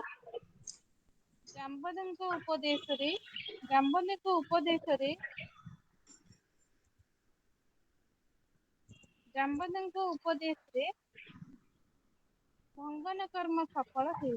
କର୍ମର ମଙ୍ଗଳ ଉନ୍ନତିରେ ସଂକଳ୍ପର ଲକ୍ଷ୍ୟ ରହୁ, ପ୍ରତି ଶବ୍ଦ ପ୍ରତି ଭାଷାରେ ପ୍ରତି ବିଶ୍ୱାସରେ ରାମ ରହୁ। ବିଶ୍ୱାସ ସୀତା ମାଙ୍କ ପରି ଥାଉ, ଉର୍ମିଳାଙ୍କ ପରି ଜ୍ଞାନ ଉଦୟ। ଅରଣ୍ୟ ଅବାରୁହ ମହଲରେ ଧମନୀରେ ଅନୁରାଗ ଥାଉ। କିନ୍ତୁ ରାଜଧର୍ମର ଆଚରଣ କରିଚାଲ, କର୍ତ୍ତବ୍ୟରେ ପ୍ରେମ ରହୁ। କର୍ମର ମଙ୍ଗଳ ଉନ୍ନତିରେ ସଂକଳ୍ପର ଲକ୍ଷ୍ୟ ରହୁ, ପ୍ରତି ଶବ୍ଦ ପ୍ରତି ଭାଷାରେ ପ୍ରତି ବିଶ୍ୱାସରେ ରାମ ରହୁ। ରାବଣ ଲଢ଼େଇ ପ୍ରତିଶୋଧ ନିଏ, ପାପ କିନ୍ତୁ ସୀତା ବନ୍ଧନ। ରାମାୟଣର ହେଉ ପଛେ ରାଷ୍ଟ୍ର ପ୍ରମୁଖ, କଥାମୃତ ସଂସ୍କାର ହୁଏ। ଲଙ୍କା ସମର୍ପି ଦିଅ ବିଭୀଷଣ, ରାମ ରାଜ୍ୟ ରାଷ୍ଟ୍ରେ ରହୁ। କର୍ମର ମଙ୍ଗଳ ଉନ୍ନତିରେ ସଂକଳ୍ପର ଲକ୍ଷ୍ୟ ରହୁ। ବିଶ୍ୱାସ ସୀତା ମାଙ୍କ ପରି ଥାଉ, ଉର୍ମିଳାଙ୍କ ପରି ଜ୍ଞାନ ଉଦୟ। ଅରଣ୍ୟ ଅବା ରୁହ ମହଲରେ, ଧମନୀରେ ଅନୁରାଗ ରହୁ। ପ୍ରତି ଶବ୍ଦ ପ୍ରତି ଭାଷାରେ ପ୍ରତି ବିଶ୍ୱାସରେ ରାମ ରହୁ। ପ୍ରତି ଶବ୍ଦ ପ୍ରତି ଭାଷାରେ ପ୍ରତି ବିଶ୍ୱାସରେ ରାମ। ବହୁତ ବହୁତ ଧନ୍ୟବାଦ। ଆପଣଙ୍କର ବିଶ୍ୱାସ ସତ ହେଉ। ସବୁ ବିଶ୍ୱାସରେ ରାମ ରୁହନ୍ତି ଏବଂ ରାମ ରାଜ୍ୟ ଗଢି ଉଠୁ। ଧନ୍ୟବାଦ ସମସ୍ତଙ୍କୁ ମୋ କବିତା ଶୁଣିଥିବାରୁ। ବହୁତ ବହୁତ ଧନ୍ୟବାଦ ଆପଣଙ୍କୁ। ଏବେ ଆସୁଛନ୍ତି କବିତା ନେଇ ମୈତ୍ରୀ ଶ୍ୱେତପଦ୍ମ ପାଢୀ। ତାଙ୍କ କବିତାର ଉପକ୍ରମଣିକା ପାଇଁ ମୁଁ ଉद्धୃତ କରିଛି ଆମର ପ୍ରିୟ ମୈତ୍ରେୟୀ ମିତା ନାନୀଙ୍କ କବିତାରୁ ପଦେ। ତୁ କେଉଁଠି ଯେ ପୂଜା ପଡ଼ିଛି ତୋତେ, ପଢୁଛି ହୁରି ତୁ ହଜିବାର କଥା ଚର୍ଚ୍ଚା ହୁଏ, ତୁ କେଉଁଠି କାଳେ ନିରୁଦ୍ଦିଷ୍ଟ। ଏକ ନିରନ୍ତର ପ୍ରକ୍ରିୟାର ବର୍ଣ୍ଣନା, କିଛି କ୍ଷୋଭ, କିଛି ପ୍ରଶ୍ନ, କିଛି ବିଦ୍ରୋହର ସ୍ୱର ନେଇ ସ୍ୱାଗତ ମୈତ୍ରେୟୀ ଶ୍ୱେତପଦ୍ମାଙ୍କୁ। ଶ୍ଵେତା ଏବେ ମଞ୍ଚ ତୁମର। ଶ୍ଵେତା ଅନମ୍ୟୁଟ କରନ୍ତୁ। ସରି ମୁଁ କହିଲି ଲୋପା ବହୁତ ସୁନ୍ଦର ଉପସ୍ଥାପନା କରୁଛ, ବଢିଆ ମନ ଛୁଆଁ ହେଇଛି ତମକୁ। ମାନେ ଗଳ୍ପ ତ ତମେ ମନ ଛୁଆଁ କର, ହିଁ ଆଜି ଉପସ୍ଥାପନା ବି ମନ ଛୁଇଁଗଲା। ଯେମିତି ଜଗନ୍ନାଥଙ୍କ ଇଚ୍ଛା। ଆପଣ କଣ? ହଁ, ମୋ କବିତାଟି ଆକ୍ଚୁଆଲି ହଉଛି ଡକ୍ଟର ସୁନୀଲ କୁମାର ସାହୁଙ୍କର। ତାଙ୍କର ଇଂଲିଶ ଏଇଟା ପୋଏମ ଲେଖିଥିଲେ, ତାର ହଉଛି ୟୁ ଆର୍ ନଟ୍ ବ୍ରୋକେନ୍। ତ ମୁଁ ତାକୁ ଓଡିଆରେ ଅନୁବାଦ କରିଛି। ଭାଙ୍ଗି ନଥିବା ହୃଦୟ। ଭାଙ୍ଗି ପଡୁଥିବା ହୃଦୟର ଅଛି ବା କଣ, ତାଳ ଦେଇ ସମୟ ସହ ସେ ଭାଙ୍ଗି ପଡୁଥାଏ। ଦ୍ୱାହି ଦେହି ସମ୍ପର୍କର ସାହାରା ନେଇ ସେ ହୃଦୟର ଛାଡ଼ି ତାକୁ ରକ୍ତ ଜୁଡବୁଡ ଅବସ୍ଥାରେ ଆପଣାର ମଣିଷ ହିଁ ଗଢି ତୋଳନ୍ତି କୋଣାର୍କ ସୌଧ ନିଜ ସ୍ୱପ୍ନର। ଚେଷ୍ଟା କରନ୍ତି ସଭିଏଁ ଚଞ୍ଚଣ ପରି ଝୁଣି ଝୁଣି ଶେଷ ରକ୍ତ ଟୋପା ବି ଶୋଷି ନେବାକୁ। ବେଲା ଯୁଗ ଭଳି ଦାନ୍ତ ବି ଦେଖାନ୍ତି, କାରଣ ଏମାନେ ପରା ଖଟରେ ଖାଇ ମଠରେ ଗଡିବା ଲୋକ। ଆଉ ଚେତେଇ ଦିଅନ୍ତି କର୍ତ୍ତବ୍ୟର ଧର୍ମ ପୁଣି ଥରେ ଭାଙ୍ଗିଯାଏ ଆଶା, ବିଶ୍ୱାସ ଓ ଭରସାର। ତଥାପି ଭଙ୍ଗା ଉଦୟଟିରେ ବାକି ରହିଯାଏ କିଛି ଅଭଙ୍ଗା ଅଂଶ। ସହିବାର ସୀମା ପାର କରୁଥିଲେ ବି ସେ ଭାଙ୍ଗି ପଡେ ନାହିଁ, ଝରି ପଡେ ନାହିଁ ଶୁଷ୍କ ପତ୍ର ହୋଇ। ଅଣ୍ଟା ସଳକି ଛିଡା ହୁଏ ପୁଣି ଥରେ ଜୀବନ ସମୁଦ୍ରରେ ପହଁରି ଆରକୂଳରେ ପହଞ୍ଚିବାକୁ। ହାରିଯାଏ ନାହିଁ ବରଂ ସାଜିଯାଏ ଶତ୍ରୁ ସେଇ ବେଲା ଯୁଗ ମାନଙ୍କ ପାଇଁ। ଚାଲିଥାଏ ଏହି ପ୍ରକ୍ରିୟା ନିରନ୍ତର, ପୁଣି ଭାଙ୍ଗେ, ପୁଣି ଅଭଙ୍ଗା ଅଂଶ ନେଇ ଆରମ୍ଭ କରେ ଆଉ ଏକ ଜୀବନ ଯୁଦ୍ଧ, ଯେଉଁଠି ସେ ସାଜିଥାଏ ଅଭିମାନିନୀ, ଚିରନ୍ତିନୀ, ପ୍ରଜ୍ଞା, ଅଗ୍ନି ସମ୍ଭୁତା।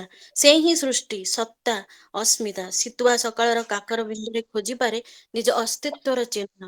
ମୁଣ୍ଡ ନୁଆଇବାକୁ ଅରାଜି ହେଇ ସେ ପାଲଟିଯାଏ ଏକ ବିକ୍ଷିପ୍ତ ପରିତ୍ୟକ୍ତ ଶିଳାପଦ୍ମ। ବହୁତ ବହୁତ ଧନ୍ୟବାଦ। ମୋର ଏଇଟା ମୁଁ ଆଗରୁ ମାନେ ଆଲେଖ୍ୟ ଆଉ ଗଳ୍ପ ଅନୁବାଦ କରିଛି, କିନ୍ତୁ ପ୍ରଥମ ଥର କବିତା ଅନୁବାଦ କରିଛି।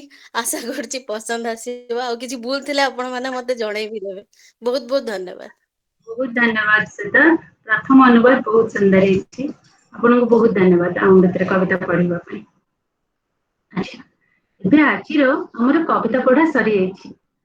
ଆମର 2 ଜଣ କବିତା ପଢିବାକୁ ଅନୁପସ୍ଥିତ ଅଛନ୍ତି, ତାଙ୍କୁ ଆମେ ଆର ଆସରକୁ ଦେବା। ଆମେ ସମସ୍ତେ ହେଲୁ ଘରଣୀ, ଟିକେ ଚଟଣି ବାଟିଲେ କି ଶାଗଟେ ଭାଜିଲେ ସରିଲା ପରେ ଚାଖୁଥିବା ଖାଉଥିବା ହାତ ଆଙ୍ଗୁଳି ଓଠକୁ ଅପେକ୍ଷା କରିଥାଉ। ବାଃ, ବଢିଆ ହେଇଛି। ଏତିକି ଶୁଣିଦେଲେ ଉତ୍ସାହିତ ହେଇ ଆହୁରି ଭଲ ରୋଷେଇ କରିବା ପାଇଁ ନୂଆ ନୂଆ ପ୍ରକାର ରାନ୍ଧିବା କୌଶଳ ଶିଖୁ। ନହେଲେ ବି ଠିକ ଅଛି, ଆକଳି ନେଉ ଆଉ ଯତ୍ନ କରୁ କେମିତି ଆର ଥରକୁ ଆହୁରି ସ୍ୱାଦିଷ୍ଟ ହେବ। ଯତ୍ନ, এই ହେଲା ସମୀକ୍ଷା, ପ୍ରତିଦିନର ପ୍ରତି ଘରେ। ବର୍ତ୍ତମାନ ସର୍ଜନାର ପ୍ରଥମ ପାହାଚରେ ଯିଏ ପ୍ରସିଦ୍ଧ ସୁଚରିତାରେ ପ୍ରକାଶିତ ଥିଲେ, ଯିଏ ଗଳ୍ପ, କବିତା, ନିବନ୍ଧ, ରମ୍ୟ ରଚନା ଆଦି ଆଦି ସବୁ ସାହିତ୍ୟର ବିଭାଗରେ ଦକ୍ଷା, ସେଇ ଆଜି କରିବେ ଆମ ପ୍ରସ୍ତୁତ କବିତା ମାନଙ୍କର ସମୀକ୍ଷା। ବର୍ତ୍ତମାନ ଆମେ ସୁସାହିତ୍ୟିକା, ଲେଖିକା ଅପା ନମିତା ପାଇକରାୟଙ୍କୁ ଆଗ୍ରହ କରିବା ସେ ଆମର ଆଜିର ପଠିତ କବିତା ସମୂହ ଉପରେ ନିଜର ସୁଚିନ୍ତିତ ଓ ମୂଲ୍ୟବାନ ସମୀକ୍ଷା ରଖିବେ। ସ୍ୱାଗତ କରୁଛି ମଞ୍ଚକୁ ନମିତା ପାଇକରାୟ ଆପଣଙ୍କୁ। ପ୍ରଣାମ ଅପା।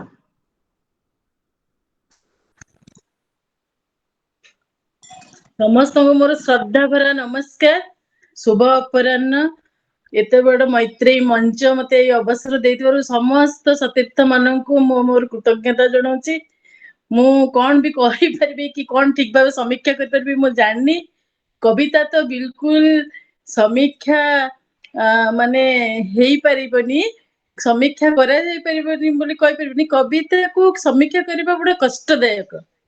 ଆଉ କାରଣ କବିତା ଗୋଟେ ଅନୁବାଦ କବିତା, ପୁଣି ଅନୁବାଦ କବିତା ଯେତେବେଳେ ଜଣେ ମୌଳିକ ରଚନା କରୁଛନ୍ତି କବି, ସେ ତାଙ୍କ ମାନସିକତା, ତାଙ୍କର ଯୋଉ ମାନସିକ ସ୍ତର, ତାଙ୍କର ଭାବନା, ସେ ସବୁ ଯୋଉ जो समय से रचना करचंती आ से पाठक को जेतले मन को छुए जेतले पाठक हृदयग्राही हुए सेतबे पाठकटी इच्छा करे जे मु को अनुवाद करिबी अनुवाद गोटे सेवा धर्म मु अनुवाद कले आउ 4 जण ताको बुझी परिबे आउ किछि लोक पढ़ी परिबे कि यार रस ग्रहण करि परिबे तेणु से कवि अनुवादिका से अनुवाद करिया पे चाहे सेतेबेले सठिक भाबे से अनुवाद करिबा पे चेष्टा करे सब सठिक भाबे अनुवाद करिबा करिकी ताको प्रकाश करिबा गोटे कष्टदायक जिनस से सरल जिनस नुहे सरल प्रक्रिया नुहे ताकू कहीं आम सरल प्रक्रिया कहि परबेनी कहीं ना तार भाव शब्द जो शब्द भाव कि भावनात्मक ये विभिन्न प्रकार क्रम तार अच्छी ताकू आमे ए सब को नहीं कि आमे जदी माने बहुत प्रकार जिनस को आमे सामना रे रखी आमको अनुवाद करने को पड़े आमको भाषा भाषा साहित्य माने भाषा सहित जदि भाषा रे जो भाषा रे आमे अनुवाद करिबा एवं जो भाषा रे आमे भाषा रु आमे अनुवाद करिबा दुईटी जाक भाषा रे बस आमर शब्द चयन करिबा ए सबु आमको बहुत भाबरे ताकू आमको शिक्षा करिया को पड़िबो आउ आमको से ज्ञान रखिया को पड़िबो कारण आमको से सब गोटे गोटे शब्दर अर्थ गोटे अर्थर शब्द भी बहुत प्रकार थाए विभिन्न प्रकार शब्द जिते आम थाए को शब्द को कौ जगह रखिले वाक्यटी सुंदर और सरल सुंदर एवं बोधगम्य हम सेटा को विचार करवाटा आमर अनुवादकर धर्म सी ताकू सठिक भाबे पाठक पाखे जदि न पहुंचाई पारिबो ताहले से अनुवादर कोनोसी मूल्य रहिबनी तेणु अनुवादक कि अनुवादिका जी भी हुंतु सेमानंको बहुत परिश्रम करिया पड़े मौलिक लेखा ठारू मौलिक लेखक ठू अनुवादक को बहुत परिश्रम करिया पड़े कारण से दुईटी भाषा को कसरत करिकी दुईटी भाषा रु रस अमृत झाड़ला परी अमृत निगाड़िला परी बाहर कला परे से पुणी तार निजर भावना निजर अनुसृजन सृजन को अनुसृजन करिबा साधारण काम नुहे तेणु आमर अनुवादक मानू बहुत बहुत धन्यवाद आउ से माने ए सारा विश्व रे वर्तमान समय रे गोटे शिल्प रे परिणत हो सारे अनुवाद अनुवाद शिल्प कहीं परिणत हो सारे कारण जिज्ञासु मनीष माने सबु बेले तांकर जिज्ञासु दृष्टिकोण रखिचंती किछि ना किछि जानिबा को चाहुचंती जेउटा भाषा सबु प्रदेश रे अलगा सबु देश प्रदेश राज्य एमिति कि आंचलिक भाषा भी बुझीबा ठीक हबनी आमे वर्तमान जो ओडिया भाषा रे भी विभिन्न प्रकार भाषा अछि जहा को ए अंचल लोक माने अन्य अंचल लोक बुझीबा मुश्किल हेबो से बुझी परिबा नाही तेणु सबो भाषार दक्षता रखिबा को हेले बहुत किछि पढ़िबा को हुए आ पढ़ी कि ताको ग्रहण करिया को हबो आ ताको आत्मसात करी ता पर जाई कि अनुवाद करिबा को हबो नहेले अनुवाद सठिक भाबे हेई परिबनी आ पाठक पाठिका पाखरे सठिक सब भावरे भावनात्मक भावरे पहुंची परिबनी जो मौलिक लेखकर जो कृतिटी तेणु ताकू आमको सहज अनुवादक अबादिका माने गोटे सहज जिनस नुहे ताकू बहुत कष्ट परिश्रम करने को पड़े आ वर्तमान जेतिकी आमे 10टी कविता रो 8टी कविता जो पाठिका माने पढ़िले बहुत चमत्कार भावे से माने ताकू करिचंती से माने बहुत परिश्रम करथांतु कि भाव को नहीं शब्द को नहीं जो परी भावे से माने अनुवाद करचंती जो आवृत्ति कले समस्त को मु बहुत बहुत धन्यवाद दूची और से मानकर टिके टिके मु कहिबी से मानकर कविता जेमती वर्तमान हमर डॉक्टर सुनील कुमार साहू को कविता भांगी नथिबा हृदय श्वेतपद्मा पाढ़ी मैडम पढ़िले से बहुत चमत्कार भावे अनुवाद करचंती कविता रे प्रत्येक मनुष्य पे प्रযোज्य से जो भावना रे लिखिचंती सुनील सर जो भावना रे लिखिचंती प्रत्येक मनुष्य पे ताहा प्रযোज्य प्रति मनुष्य भितर निश्चय अनुभव को समस्ते कौनसी ना कौनसी मुहूर्त रे आग्रहण करथिबे कौनसी ना कौनसी मुहूर्त रे सामना करथिबे कारण ये जो माने साधारण मनुष्य ठू कवि टिके नियारा कवि जेते हृदय टी भांगिले कविटी सृष्टि हुए କୌଣସି ମଣିଷ ଏମିତି ସାଧାରଣ ଭାବେ କବି କହିଯାଏନି। କବିତା ତ ଜନ୍ମଜାତ କବିତା ଗୁଣ, କିନ୍ତୁ ସେ ସାଙ୍ଗେ ସାଙ୍ଗେ କବିତା ଲେଖିବାକୁ ଆରମ୍ଭ କରେନି। ତାର ଯେତେବେଳେ ହୃଦୟ କେତେବେଳେ ଭାଙ୍ଗି ପଡେ ସେତେବେଳେ ତା କଲମ ଚାଲିବାକୁ ତାକୁ ଇଚ୍ଛା ହୁଏ କି କିଛି ମୁଁ ଶବ୍ଦ ମାଧ୍ୟମରେ ମୋର ଦୁଃଖ ମୋ ବେଦନାକୁ ପ୍ରକାଶ କରିବି, ସେଥିପାଇଁ ସେ କଲମ ଧରେ। କାରଣ ସେ କାହାକୁ କହିବ, କେମିତି କହିବ, କଣ କହିବ ବୋଲି ନିଜକୁ ନିଜେ କହିବା ପାଇଁ କଲମ ଧରେ। ସେଥିରେ ସେ ଭାଙ୍ଗି ପଡୁଥିବା ହୃଦୟର ଅଛି ବା କଣ, କେତେ ସୁନ୍ଦର କୋଶ୍ଚିନ୍ ଟେ କରିଛନ୍ତି ସେ। ଭାଙ୍ଗି ପଡୁଥିବା ହୃଦୟର ଅଛି ବା କଣ, ତାଳ ଦେଇ ସମୟ ସେ ଭାଙ୍ଗି ପଡୁଥାଏ। ସେ ତାଳ ଦେଇ ସମୟ ସହ ଭାଙ୍ଗି ପଡୁଥାଏ, ପୁଣି ଯୋଡି ହବା ପାଇଁ ଚେଷ୍ଟା କରୁଥାଏ, ପୁଣି ଉଠୁଥାଏ। ଶୁଖିଲା ପତ୍ର ପରି ଝରି ପଡୁଥିଲା ବେଳେ ବି ପୁଣି ଉଠିକି ଆଉ ଥରେ ଜୀବନ ସମୁଦ୍ରରେ ପହଁରିବାକୁ ଚେଷ୍ଟା କରୁଥାଏ। ଆମେ ସମସ୍ତେ ଏମିତି ଭଙ୍ଗା ଗଢା ଜୀବନ ନେଇ ଯିଉ। ଆଉ ଗୋଟିଏ ପଂକ୍ତି ସମସ୍ତଙ୍କୁ ଛୁଇଁବ, ହାରିଯାଏ ନାହିଁ ବରଂ ସାଜିଯାଏ ଶତ୍ରୁ ସେଇ ବେଲାଯୁକ ମାନଙ୍କ ପାଇଁ। ଯୋଉ ବେଲାଯୁକ ମାନେ ସେମାନଙ୍କ ଦ୍ଵାରା ଦୁଃଖିତ ହେଇଥାଏ ମଣିଷଟି, ସେମାନେ ତାଙ୍କୁ ଦାନ୍ତ ଦେଖାନ୍ତି, ତାଙ୍କୁ ଲାଜ ନଥାଏ ନା, ସେମାନେ ତାକୁ ଯେକୌଣସି ମାଧ୍ୟମରେ ହଉ ନିଚା ଦେଖେଇବାକୁ ଚେଷ୍ଟା କରନ୍ତି। କିନ୍ତୁ ସେତେବେଳେ ମଣିଷଟି ଯଦି ଭାଙ୍ଗି ପଡିବ ସେ ପଡିଯିବ। ତେଣୁ ସେ ସବୁବେଳେ ସେଇ ଘଟଣା ଦୁର୍ଘଟଣାକୁ ସାମ୍ନା କରି ବାହାରକୁ ବାହାରି ପୁଣି ତାର ଜୀବନ ପଥରେ ଚାଲିବାକୁ ଚେଷ୍ଟା କରେ। ସେଇଥିରେ ସେ ଦେଖେଇଛନ୍ତି, କହିଛନ୍ତି ଏକ ବିକ୍ଷିପ୍ତ ପରିତ୍ୟକ୍ତ ଶିଳାପଦ୍ମ, ମାନେ ଲାଷ୍ଟ ପଂକ୍ତି ଟା ସେ ପାଲଟି ଯାଏ ଏକ ବିକ୍ଷିପ୍ତ ପରିତ୍ୟକ୍ତ ଶିଳାପଦ୍ମ। ପ୍ରତ୍ୟେକ ମଣିଷ ସମୟ ସହିତ ନିଶ୍ଚୟ ଶିଳାପଦ୍ମ ହେବାକୁ ବାଧ୍ୟ। ଶୈଶବରୁ ବାର୍ଦ୍ଧକ୍ୟ ଅବସ୍ଥା ଯାକେ ପହଞ୍ଚିଲା ବେଳକୁ, ଶୈଶବରେ ଆମେ ଯେତେ ଚଳଚଞ୍ଚଳ ଥାଉ ବାର୍ଦ୍ଧକ୍ୟରେ ଆମେ ରହିପାରିବୁନି। ବାର୍ଦ୍ଧକ୍ୟ ଯେତିକି ଯେତିକି ଆସୁଥିବ ସେ ଧୀରେ ଧୀରେ ଶିଳା ହେଇ ଚାଲିଥିବ। ଲାଷ୍ଟରେ ଶେଷ ସମୟରେ କଣ ହବ, ସେ ମୋ ଓଡିଆ ଶବ୍ଦ ଭିତରେ ବି ଏତେ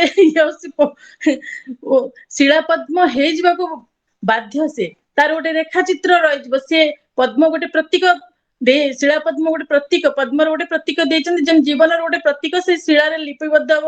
ଆମେ ଚାଲିଗଲା ପରେ ବି ଆମ ବିଷୟରେ କିଏ ଯଦି ଦିପଦ କଥା ହେବେ, ସେ ହିଁ ଆମର ଶିଳା ପଦ୍ମର ଜିନିଷ। କବି ସୁନୀଲ ସାହୁ ବହୁତ ସୁନ୍ଦର ଭାବେ ଲେଖିଛନ୍ତି ଏବଂ ମ୍ୟାଡାମ ଶ୍ଵେତପଦ୍ମ ପାଢୀ ତାକୁ ବହୁତ ସୁନ୍ଦର ଭାବେ ଅନୁବାଦ ବି କରିଛନ୍ତି। ବହୁତ ବହୁତ ଧନ୍ୟବାଦ ତାଙ୍କୁ। ଆଉ ଟିକେ କହିବି, ଜଗଦୀଶ ଅଗ୍ରୱାଲଙ୍କ ରାମ ରାଜ୍ୟ, ନିହାରିକା ରଥ ଯୋଉ ଆବୃତ୍ତି କଲେ, ଖୁବ ସୁନ୍ଦର ଆବୃତ୍ତି କରିପାରିଲେନି, ତାଙ୍କର ଟିକେ ଡିଷ୍ଟର୍ବାନ୍ସ ହେଲା, ଆମକୁ ବି ଶୁଣିବାକୁ ଠିକ ଭାବେ ହେଇପାରିଲାନି। କିନ୍ତୁ ରାମ ରାଜ୍ୟ ତ ସମସ୍ତେ ଚାହାନ୍ତି। କୌଣସି ଆମେ ମାନେ ଏକଦମ ଶୈଶବରୁ ରାମାୟଣ ଆମ ରକ୍ତ ଭିତରେ, ଆମ ବାପା ମା ଆମ ଗୁରୁଜନ ଗୁରୁ ମାନେ ଏମିତି ଭର୍ତ୍ତି କରିଦେଇଛନ୍ତି, ଆମକୁ ସମସ୍ତଙ୍କୁ ରାମ ରାଜ୍ୟ ହିଁ ଦରକାର। କିନ୍ତୁ ରାମ ରାଜ୍ୟ ପାଇବାକୁ ହେଲେ କେତେ କଷ୍ଟ ରାମ ସହିଥିଲେ। ରାମଙ୍କର କଥା ଯିଏ ପଢିବ, ରାମାୟଣ ପଢିଲେ ଜଣା ପଡିବ ଯେ କେତେ କଷ୍ଟ ନ ସହିଲେ ସେ ମର୍ଯ୍ୟାଦା ପୁରୁଷ ରାମଚନ୍ଦ୍ର ହେବ। କେତେ ତ୍ୟାଗ ନ କରିଲେ ସେ ମର୍ଯ୍ୟାଦା ପୁରୁଷ ରାମଚନ୍ଦ୍ର ହେଇପାରିବ। ତେଣୁ ସେ ରାମ ରାଜ୍ୟ କବିତାଟି ବହୁତ ସୁନ୍ଦର ହେଇଛି। ତାଙ୍କୁ ମୁଁ ବହୁତ ବହୁତ ଧନ୍ୟବାଦ ଦଉଛି। ବହୁତ ସୁନ୍ଦର ଚୟନ କରିଛନ୍ତି ସେ। ନେକ୍ସଟ ମୁଁ କହୁଛି ଅପେକ୍ଷା, ଯୋଉ ବେଙ୍ଗଲୀ ଆମର ମୂଳ ଇଂଲିଶ କହିଲେ ରବୀନ୍ଦ୍ରନାଥ ଟାଗୋରଙ୍କର ଅନୁବାଦ କରିଛନ୍ତି ସ୍ନିଗ୍ଧ ନାୟକ। ଯୋଉ କବିତାଟି ଅପେକ୍ଷା, ବିଶ୍ୱକବି ରବୀନ୍ଦ୍ରନାଥ ଠାକୁର ଥିଲେ ଏକ ଧାରାରେ କବି, ଲେଖକ, ନାଟ୍ୟକାର, ସଙ୍ଗୀତକାର, ଚିତ୍ରକାର, ସମାଜସେବୀ, ନୋବେଲ ପୁରସ୍କାର ବିଜୟୀ। ସେ ଗୀତାଞ୍ଜଳି, ତାଙ୍କ ଯୋଉ କୃତି ଗୀତାଞ୍ଜଳି ପାଇଁ ସେ ନୋବେଲ ପୁରସ୍କାର ପାଇଲେ। ସେ ଗୀତାଞ୍ଜଳି ମାନେ ତାଙ୍କର ଏତେ ବହୁମୁଖୀ ପ୍ରତିଭା ତାଙ୍କ ଭିତରେ ଭରି ରହିଥିଲା। ଗୀତାଞ୍ଜଳି ପାଇଁ ସେ କେମିତି ନୋବେଲ ପୁରସ୍କାର ପାଇଲେ? ଏଇ ଅନୁବାଦ ମାଧ୍ୟମରେ। ଯଦି ସେ ଇଂରାଜୀରେ ଅନୁବାଦ ନ ହେଇଥାନ୍ତା, ହୁଏତ ଗୀତାଞ୍ଜଳିକୁ ବିଶ୍ୱବାସୀ ସବୁ କେହି ବୁଝି ପାରିନଥାନ୍ତେ, ଜାଣି ପାରିନଥାନ୍ତେ। ସେମିତି ମାନେ କେତେ ଅନୁବାଦର କେତେ ବଡ ଦାୟିତ୍ୱ, ଅନୁବାଦ ଦ୍ଵାରା କଣ ହୋଇପାରେ, ସବୁ ଜିନିଷ ଅନୁବାଦ ମାଧ୍ୟମରେ ଆମେ ଜଣକୁ ବୁଝିପାରିବା। ଜଣେ ଗୋଟେ ଭାଷାର ବ୍ୟକ୍ତି ଆଉ ଗୋଟେ ଭାଷାର ବ୍ୟକ୍ତିକୁ ଭାବନାକୁ ବୁଝିପାରିବା ଅନୁବାଦ ମାଧ୍ୟମରେ। ସେମିତି ଆମର ପ୍ରତିଭା ରାୟ ମ୍ୟାଡାମ, ଆମର ସେ ଓଡିଶାର ଗୌରବ, ମ୍ୟାଡାମଙ୍କର ଯାଜ୍ଞସେନୀ, ସେ ଜ୍ଞାନପୀଠ ପୁରସ୍କାର ପାଉ, ମୂର୍ତ୍ତି ଦେବୀ ପୁରସ୍କାର ପାଇଲେ କେମିତି ନା, ତାଙ୍କର ଦ୍ରୌପଦୀ ହେଇକି ଯେତେବେଳେ ଯାଜ୍ଞସେନୀ ଅନୁବାଦ ହେଲା ଲୋକଲୋଚନକୁ ଆସିଗଲା, ସେ ଭାରତ ବର୍ଷ ସାରା ଘୁରି ବୁଲିଲା। ବର୍ତ୍ତମାନ 156ଟି ଦେଶରେ ଯାଜ୍ଞସେନୀ ଭାଷାରେ ସେ ହେଇସାରିଲାଣି ଅନୁବାଦ। ଏବେ ଏବେ ରିସେଣ୍ଟରେ 100ତମ ସଂସ୍କରଣ, ଏଇଟା ଆମ ଓଡିଶା ପାଇଁ କେତେ ବଡ ଗୌରବର ଜିନିଷ। ଓ 100ତମ ସଂସ୍କରଣ ଗୋଟିଏ ବହିର, କେତେ ବହି, କେତେ ଲୋକ ତାକୁ ଆଦର କରୁଛନ୍ତି, ଯତ୍ନ କରୁଛନ୍ତି, ପଢୁଛନ୍ତି। ଆଉ କେତେ ସୁନ୍ଦର ଭାବେ ଯାଜ୍ଞସେନୀରେ ସେ ଲେଖିଛନ୍ତି ଦ୍ରୌପଦୀଙ୍କ ମର୍ମ ବେଦନା, ତାଙ୍କର ଯୋଉ ଅନ୍ତର୍ବେଦନାକୁ ସମସ୍ତେ ମାନେ ତାକୁ ସବୁ ନାରୀ ମାନେ ମୋର ମାନେ ପଢିବା ଉଚିତ, ଯିଏ ଯୋଉ ଭାଷାରେ ହେଇଥାନ୍ତୁ ସେ ନିଶ୍ଚୟ ଗ୍ରହଣ କରିବ ନାରୀ ମାନଙ୍କର ଅନ୍ତର୍ବେଦନାକୁ। ହଁ, ବହୁତ ବହୁତ ଜିନିଷ ଆମେ ଆମର ଏଇ ଅନୁବାଦ ମାଧ୍ୟମରେ ହିଁ ଆମେ ବହୁତ ଜିନିଷ ଜାଣିବାକୁ, ଏମିତି କି ପ୍ରତ୍ୟେକ ଯେମିତି ଆମର ଇଏ ଆଜିର ନୁହେଁ, ପୁରୁଣା ଆମର ବେଦ ଉପନିଷଦ, ଆମର ରାମାୟଣ, ଆମର ମହାଭାରତ, ଯେମିତି ମ୍ୟାକ୍ସମୁଲର ଗୀତା ଆମର ଅନୁବାଦ କରିଥିଲେ। ତେଣୁ ଗୀତା ଆଜି ବିଶ୍ୱବିଦିତ। କୃଷ୍ଣ ଯୋଉ ମାନ୍ୟତା ପାଇଛନ୍ତି, କି ଯୋଉ ଗୀତା ଯୋଉ ମାନ୍ୟତା ପାଇଛି କେବଳ ଅନୁବାଦ ପାଇଁ। ମ୍ୟାକ୍ସମୁଲର ତାଙ୍କୁ ଯେତେବେଳେ ଅନୁବାଦ କଲେ ଗୀତାକୁ, ତାପରେ ବହୁତ ଭାଷା ଭାଷୀ, ବହୁତ ଧୀରେ ଧୀରେ ସବୁ ଲୋକମାନେ ଜାଣିଲେ, ବୁଝିଲେ କଣ ଲେଖା ହେଇଛି। ଏତେ ବଡ, ଏତେ ମଧୁର, ଏତେ ଅମୃତମୟ ଜିନିଷ ଆମକୁ ଦେଇଛନ୍ତି ସ୍ଵୟଂ ଶ୍ରୀକୃଷ୍ଣ, ଯାହା ଆମ ଭାରତ ବର୍ଷକୁ ଆଜି ତିଷ୍ଠିଛି, ଆଜି ମାନ୍ୟତା ପାଉଛି ବିଶ୍ୱରେ ଏଇ ଅନୁବାଦ ପାଇଁ। ତେଣୁ ଅନୁବାଦ ସାହିତ୍ୟ ବହୁତ ବଡ ବିଶାଳ, ତାର ମାନେ ତାର ଚିତ୍ରପଟ ବହୁତ ବିଶାଳ। ଆଉ ଅନୁବାଦ ଆମେ ଯେତେବେଳେ କରିବା ଯେକୌଣସି ଜିନିଷ, ନାଟ୍ୟ ଅନୁବାଦ ହଉ, କି ଗଳ୍ପ ଅନୁବାଦ ହଉ, କି କବିତା ଅନୁବାଦ ହଉ, ପ୍ରଥମେ କୌଣସି ବି ପାଠକ 10 ଥର ସେ ବହିକୁ ପଢି ସାରିଲା ପରେ ତାପରେ ଅନୁବାଦ କରିବା ପାଇଁ ଚିନ୍ତା କରିବା କଥା।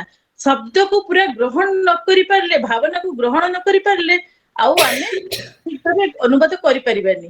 ତେଣୁ ଆଉ ଅନୁବାଦ ବହି ଯେତେବେଳେ ସେ ଅର୍ଥ ଯେତେବେଳେ ଠିକ ଭାବେ ଅର୍ଥ ଗୋଟିଏ ଅର୍ଥ, ଗୋଟେ ଶବ୍ଦ ଏମିତି ଜାଗାରେ ଠିକ ଭାବେ ନ ଲାଗିଲେ ଆମକୁ ସେଇଟା ଅର୍ଥହୀନ ଭଳିଆ ଲାଗିବ। ସେ ଶବ୍ଦ, ସେ ବାକ୍ୟ ସବୁ ଅର୍ଥହୀନ ପରି ଲାଗିବ। କିନ୍ତୁ ଆମେ ପଢୁଥିବା ସେ ଅନୁବାଦ ଜିନିଷ କିନ୍ତୁ ଆମକୁ ଠିକ ଲାଗୁନଥିବ। ତେଣୁ ସବୁବେଳେ ଆମେ ଏଥିରେ ଅନୁବାଦ କରିବା, ଚେଷ୍ଟା କରିବା କି ଆମେ ଭଲ କି କରିବା ପାଇଁ। ବହୁତ ବହୁତ ତାପରେ ଧନ୍ୟବାଦ ମ୍ୟାଡାମ। ଆପଣଙ୍କର ସୁନ୍ଦର, ମାନେ ଏତେ ସୁନ୍ଦର ବିଶ୍ଳେଷଣ, ବହୁତ ଭଲ ଲାଗିଲା।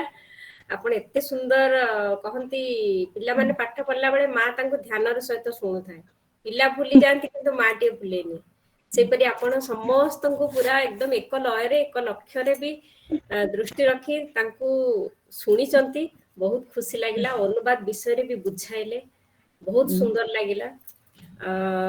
ତ ଆଜି ଆମେ ସୃଜନିକା ବିଭାଗଟିଏ ବି ରଖିଛୁ। ପ୍ରତ୍ୟେକ ଆସନରେ ସୃଜନିକା ବିଭାଗଟିଏ ଥାଏ।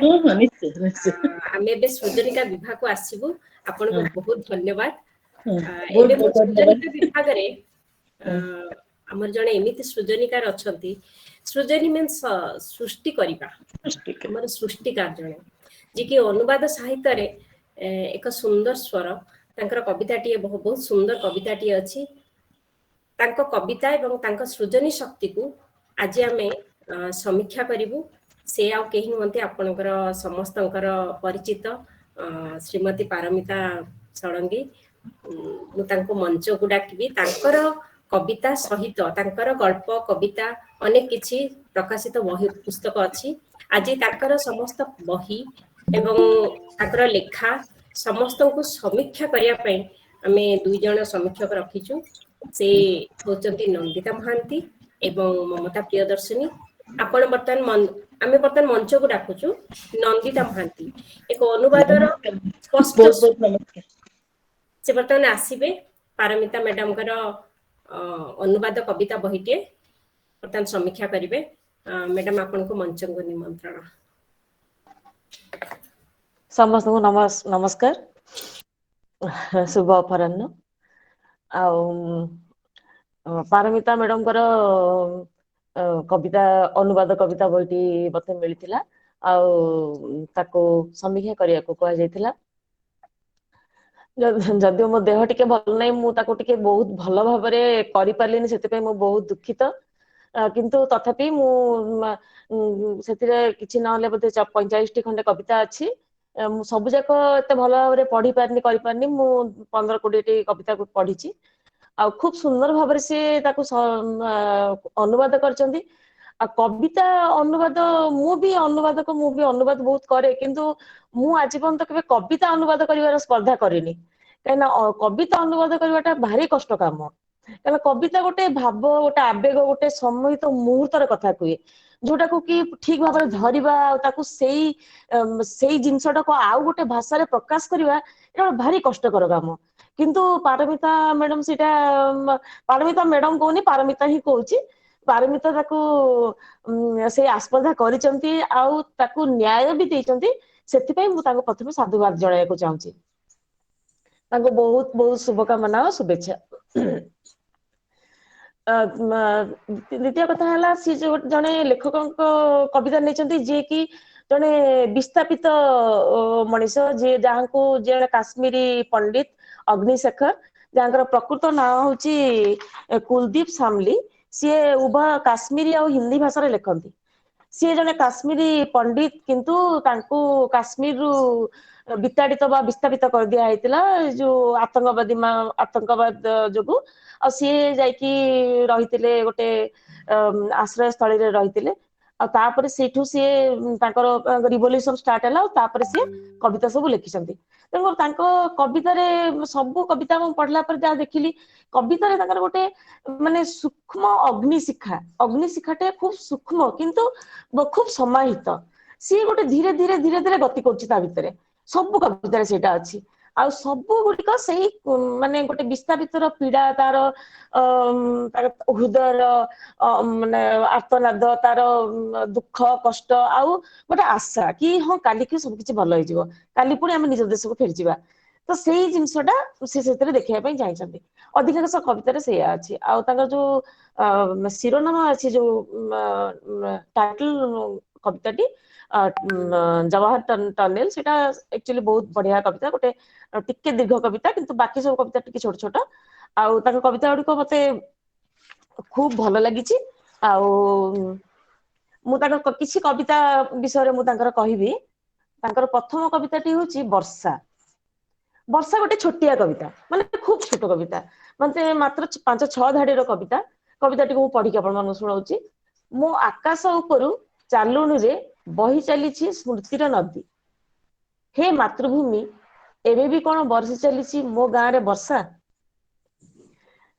ପୃଥିବୀ ଉପରେ ଆକାଶଟା ଘୋଡେଇକି ରହିଛି ପୃଥିବୀର ଯେକୌଣସି ସ୍ଥାନକୁ ଗଲେ ପୃଥିବୀ ଆକାଶଟା ସମାନ କିନ୍ତୁ ଆମେ ପୃଥିବୀକୁ ଭାଗ ଭାଗ କରିଛେ ତାପରେ ବାଡ ଉଠେଇଛେ ପାଚିରି ଉଠେଇଛେ ଏଇଟା ମୋ ଘର ସେଟା ତୋ ଘର ତୁ ମୁସଲମାନ ତୁ ଖ୍ରୀଷ୍ଟିଆନ ମୁଁ ତୋ ସାଙ୍ଗରେ ମିଶିବିନି ତୁ ମୋ ସାଙ୍ଗରେ ମିଶି ପାରିବୁନୁ କିନ୍ତୁ ଆକାଶର କିଛି ବାଛ ବିଚାର ନାହିଁ ସେ ସମାନ ଭାବରେ ସମସ୍ତଙ୍କୁ ମାନେ ଅବାରିତ ଭାବରେ ସେ ବାରିଧାରା ଢାଳି ଚାଲିଛି କିନ୍ତୁ ଆମେ ତାକୁ ଭାଗ ଭାଗ କରିଛୁ ତ ଯେତେବେଳେ ସେ ବିସ୍ତାପିତ ହେଇକି ଆଉ ଗୋଟେ ଜାଗାକୁ ଚାଲି ଯାଇଛନ୍ତି ତାଙ୍କ ମନରେ ସେଇଟା ଆସୁଛି ଯେ ସେଠି ଯେତେବେଳେ ମୋ ଗାଁରେ ଯେତେବେଳେ ବର୍ଷା ହଉଥିବ ସିଏ କଣ ଏମିତି ଲାଗୁଥିବ ସିଏ କଣ ଏମିତି ଏଇପରି ଭାବରେ ବହୁଥିବ ସିଏ କଣ ସେମିତି ଝରା ପତ୍ର ଉପରେ ବୋହି ସିଏ ପୁଣି ତଳକୁ ବୋହି ତାପରେ କଣ ନଦୀ ସହିତ ମିଶି ଯାଉଥିବ ଏଇ ଯୋଉ ତାଙ୍କ ଭିତରେ ଯୋଉ ଏଇ ଭାବନା ମାନେ କହିଲା ବେଳକୁ ଭିତରୁ ଗୋଟେ ମାନେ ମାନେ ଭାବ ମାନେ ଉଚ୍ଛ୍ୱାସ ଆସୁଛି କି କେତେ କଷ୍ଟକର ଗୋଟେ ଅନ୍ୟ ଜାଗାକୁ ଯାଇକି ରହି ତାକୁ ଆପଣାର କରିବା ନିଜ ସ୍ଥାନ ନିଜ ମାତୃଭୂମିକୁ ଛାଡିକି ଅଲଗା ଜାଗାରେ ରହିବାଟା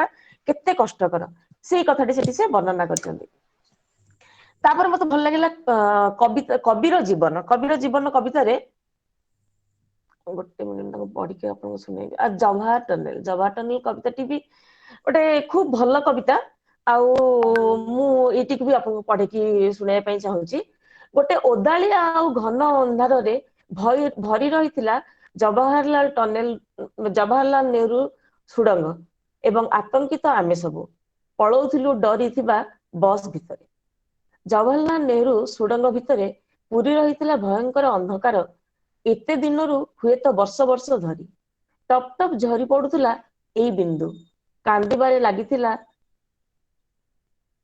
ପଞ୍ଚପାଳ ପର୍ବତ ନେହେରୁଙ୍କ ଅହଙ୍କାରରେ ଆମର ବସ୍ ଗୁଡିକ ଅସୁବିଧାରେ ପଡି ଯାଇଥିଲେ ସେ ସୁଡଙ୍ଗରେ ଏବଂ ଏବେ ସେମାନଙ୍କର ଧୂଆଁ ବି ମିଶି ଯାଇଥିଲା ଅନ୍ଧାରରେ ଏବେ ମଧ୍ୟ କାନରେ ଗୁଞ୍ଜୁରି ଉଠୁଥିଲା ଜେହାଦୀର ଗାଳି ସେମାନଙ୍କର ସ୍ଲୋଗାନ ଧମକ ଠା ଠା ଗୁଳି ସବୁର ଆଡମ୍ବର, ହାତ ଘୋଡା ଓ ବମ୍ ମାନଙ୍କ ଅଟ୍ଟହାସ, ଅଲ୍ ଜେହାଦ ଅଲ୍ ଜେହାଦ ଅଲ୍ ଜେହାଦ। ଜବାହରଲାଲ ନେହେରୁ ସୁଡଙ୍ଗରେ ଆମ ସଂକୁଚିତ ଶରୀର ଭିତରର କୋଳାହଳରେ ଏବେ ଲୁଚି ବସିଥିଲା ଲହୁଲୁହାଣ ସ୍ମୃତି ସବୁ।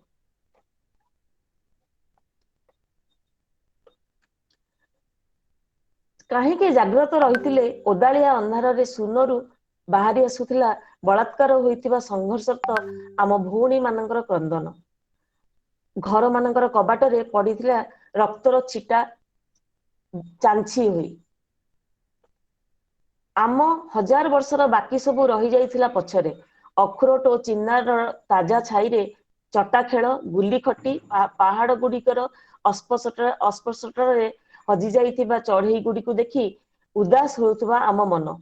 ପଛରେ ହଜି ଯାଇଥିଲା ଆମର ଇତିହାସ, ଆମର ଅସ୍ତିତ୍ବ ଓ ଆମର ସମୟ, ଆମର ମିଥ୍, ଆମର ଦେବତା ଆଉ ତୀର୍ଥସ୍ଥାନ ଓ ମିଳାମିଶା ପର୍ବପର୍ବାଣୀ ଘର ଦ୍ୱାର ଆମର।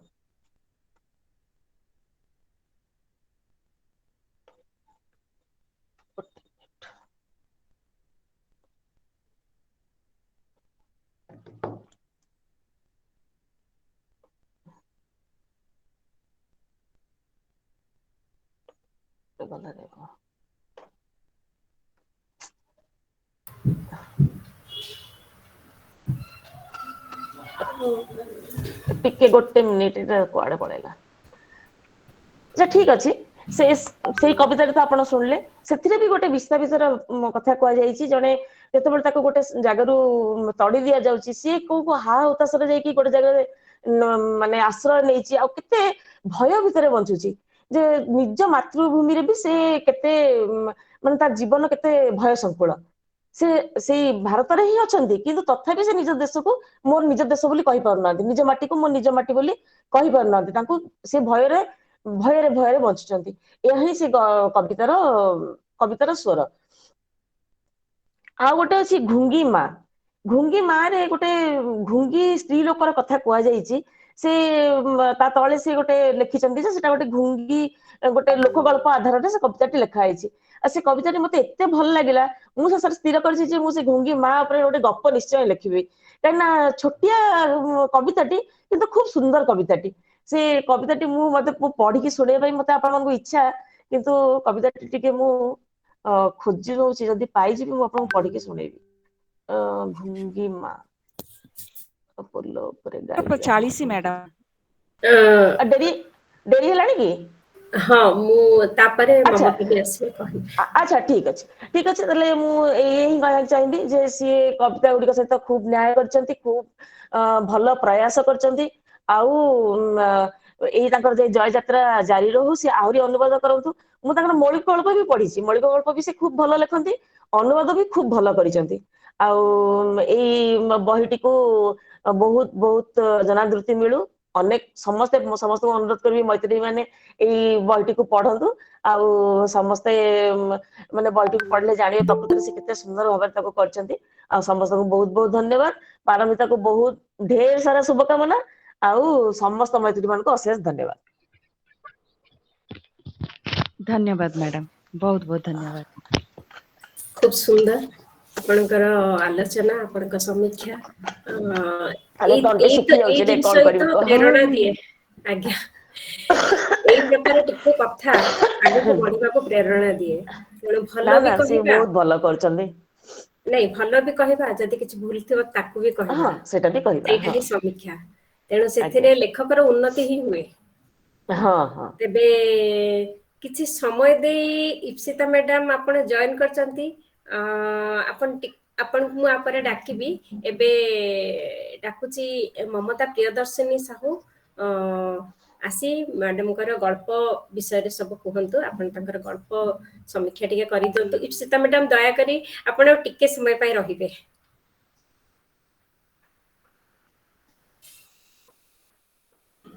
ମମତା ପ୍ରିୟଦର୍ଶିନୀ ସାହୁ ଏଥର ମଞ୍ଚକୁ ଆସ।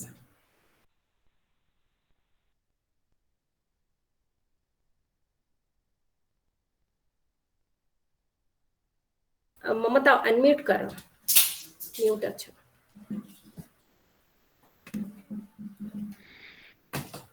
ଶୁଭ ସନ୍ଧ୍ୟା। ସମସ୍ତଙ୍କୁ ମୋର ସାରସ୍ୱତ ପ୍ରଣାମ। ମୁଁ ସମୀକ୍ଷା ତ କରିବିନି, ପାଠକାନୁଭୂତି ରଖିବି। କାରଣ ସମୀକ୍ଷା କରିବାର ଆସ୍ପର୍ଦ୍ଧା ଏପର୍ଯ୍ୟନ୍ତ ମୋର ହେଇନାହିଁ। ମୁଁ ତ ମାତ୍ର କଢ଼ଟିଏ, ଆପଣମାନଙ୍କର ପଛରେ ପଛରେ ଚାଲୁଥିବା ଝିଅଟିଏ। ତେଣୁ ଆପଣମାନେ ଆଶୀର୍ବାଦ କରନ୍ତୁ ଯେ ସେମିତି ମୁଁ ସେ ପଥରେ ଚାଲି କେବଳ ମୋର ପାଠକାନୁଭୂତି। ଗଳ୍ପ ବହି ପାଇଛି ସମ୍ବିତ ମିଶ୍ର ପାଖେ ମୁଁ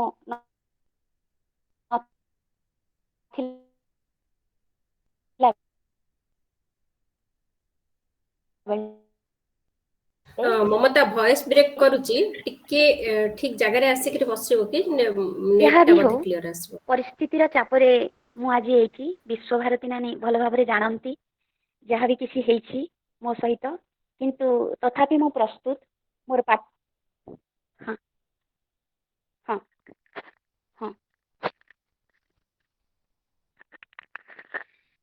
ଏବେ ଶୁଭିଲା ନାନୀ? ହ୍ୟାଲୋ ହଁ ଶୁଭିଲା। ହ୍ୟାଲୋ ଶୁଭୁଛି ମମତା? ହ୍ୟାଲୋ ଶୁଭୁଛି। ହଁ ହଁ ଶୁଭୁଛି ଏବେ ଶୁଭୁଛି ନାନୀ? ଏବେ ଶୁଭିଲା? ହଁ ହଁ ଶୁଭୁଛି। ଆଜ୍ଞା ଆଜ୍ଞା ଆଜ୍ଞା ଠିକ ଅଛି।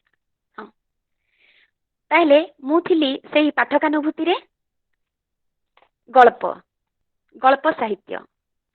ଛୋଟ ପ୍ରାଣ, ଛୋଟ ବ୍ୟଥା, ଛୋଟ ଛୋଟ ଦୁଃଖ କଥା, ନିତାନ୍ତ ହିଁ ସହଜ ସରଲ, ସହସ୍ର ବିସ୍ତୃତି ରାଶି, ପ୍ରତ୍ୟହ ଉଠছে ଭାସି, ତାর দু চারিটি অশ্রুজল, ନାହିଁ ବର୍ଣ୍ଣନାର ଛଟା, ଘଟନାର ଘନ ଘଟା, ନାହିଁ ତତ୍ତ୍ୱ ନାହିଁ ଉପଦେଶ, অন্তরে অতৃপ্ত রবে, সাঙ্গ করি মনে হবে, শেষ হয় হয়লনা শেষ, শেষ হয় হয়লনা শেষ। কেবে দিনে ବିଶ୍ୱକବି ରବୀନ୍ଦ୍ରନାଥ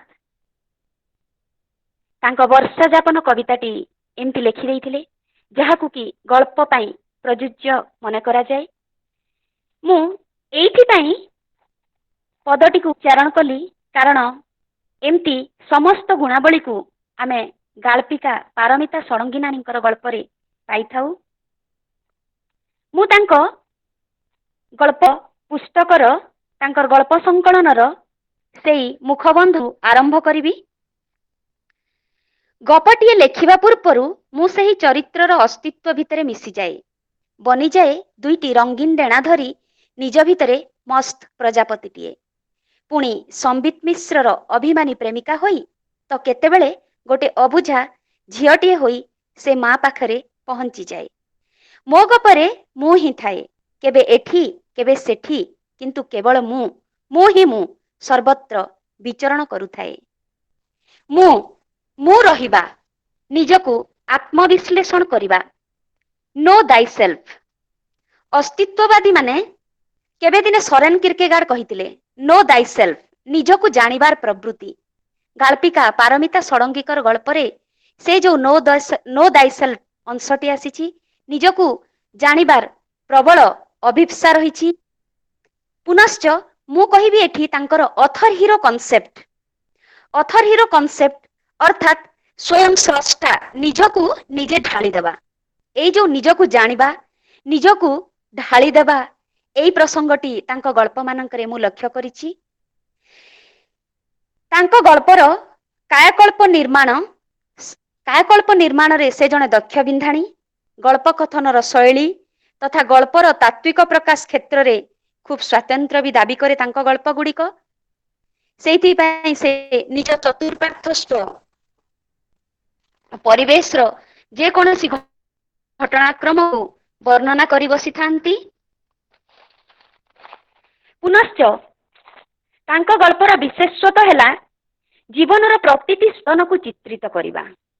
ସୁଖ ଦୁଃଖ, ଆନନ୍ଦ ନିରାନନ୍ଦ, ହର୍ଷ ବିଷାଦ, ପ୍ରେମ ବିରହ ସବୁକୁ ବ୍ୟାଖ୍ୟା କରିବା।